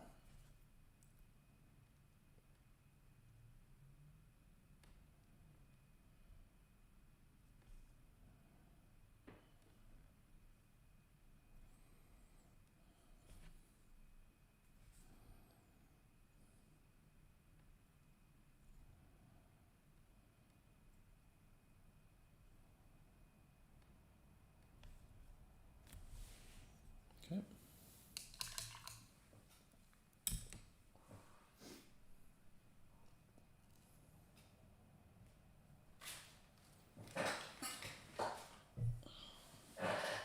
All right, so what color are we going to use for this one? We got a yellow one, we got a tan one. I could just do one that's in between both of them. Seems all right. Except I don't have any more of that color anymore. This will do.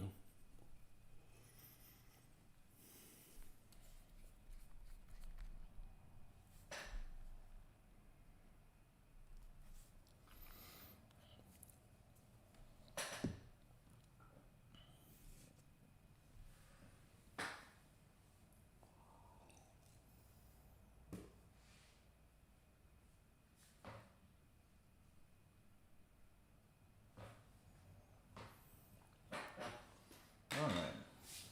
Let's take.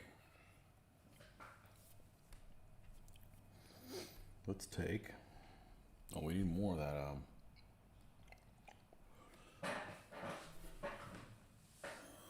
Is it chocolate brown? I think that's what it is. That's what we use as the darkener.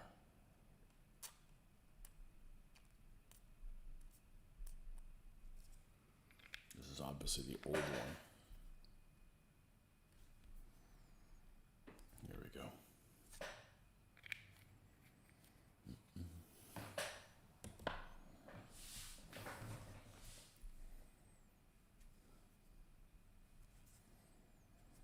I'm going to take this and a little bit of this.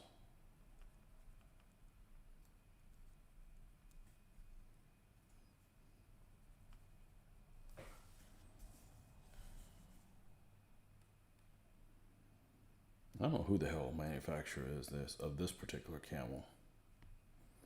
It's definitely old school.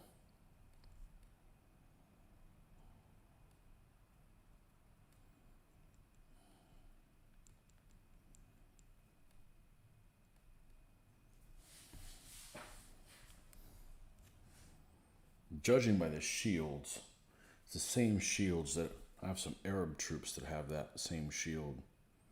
And I want to say those are made by, I don't think they're tabletop. I think they're Asgard. I don't know. Like I said, I grabbed this guy off of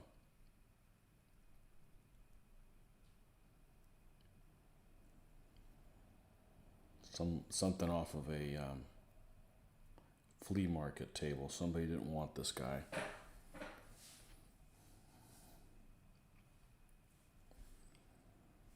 And we're going to put him to use.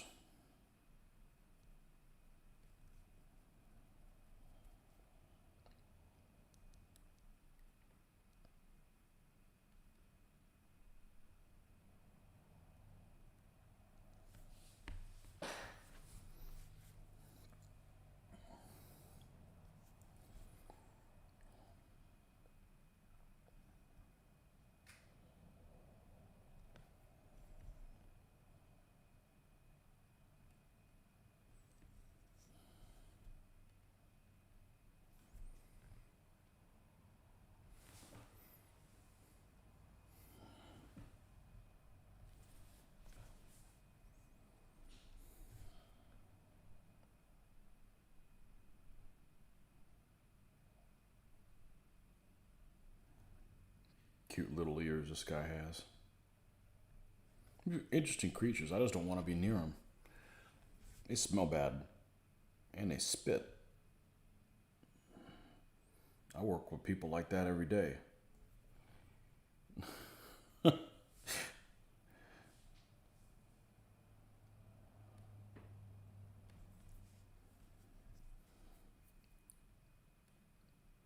I got enough of that company.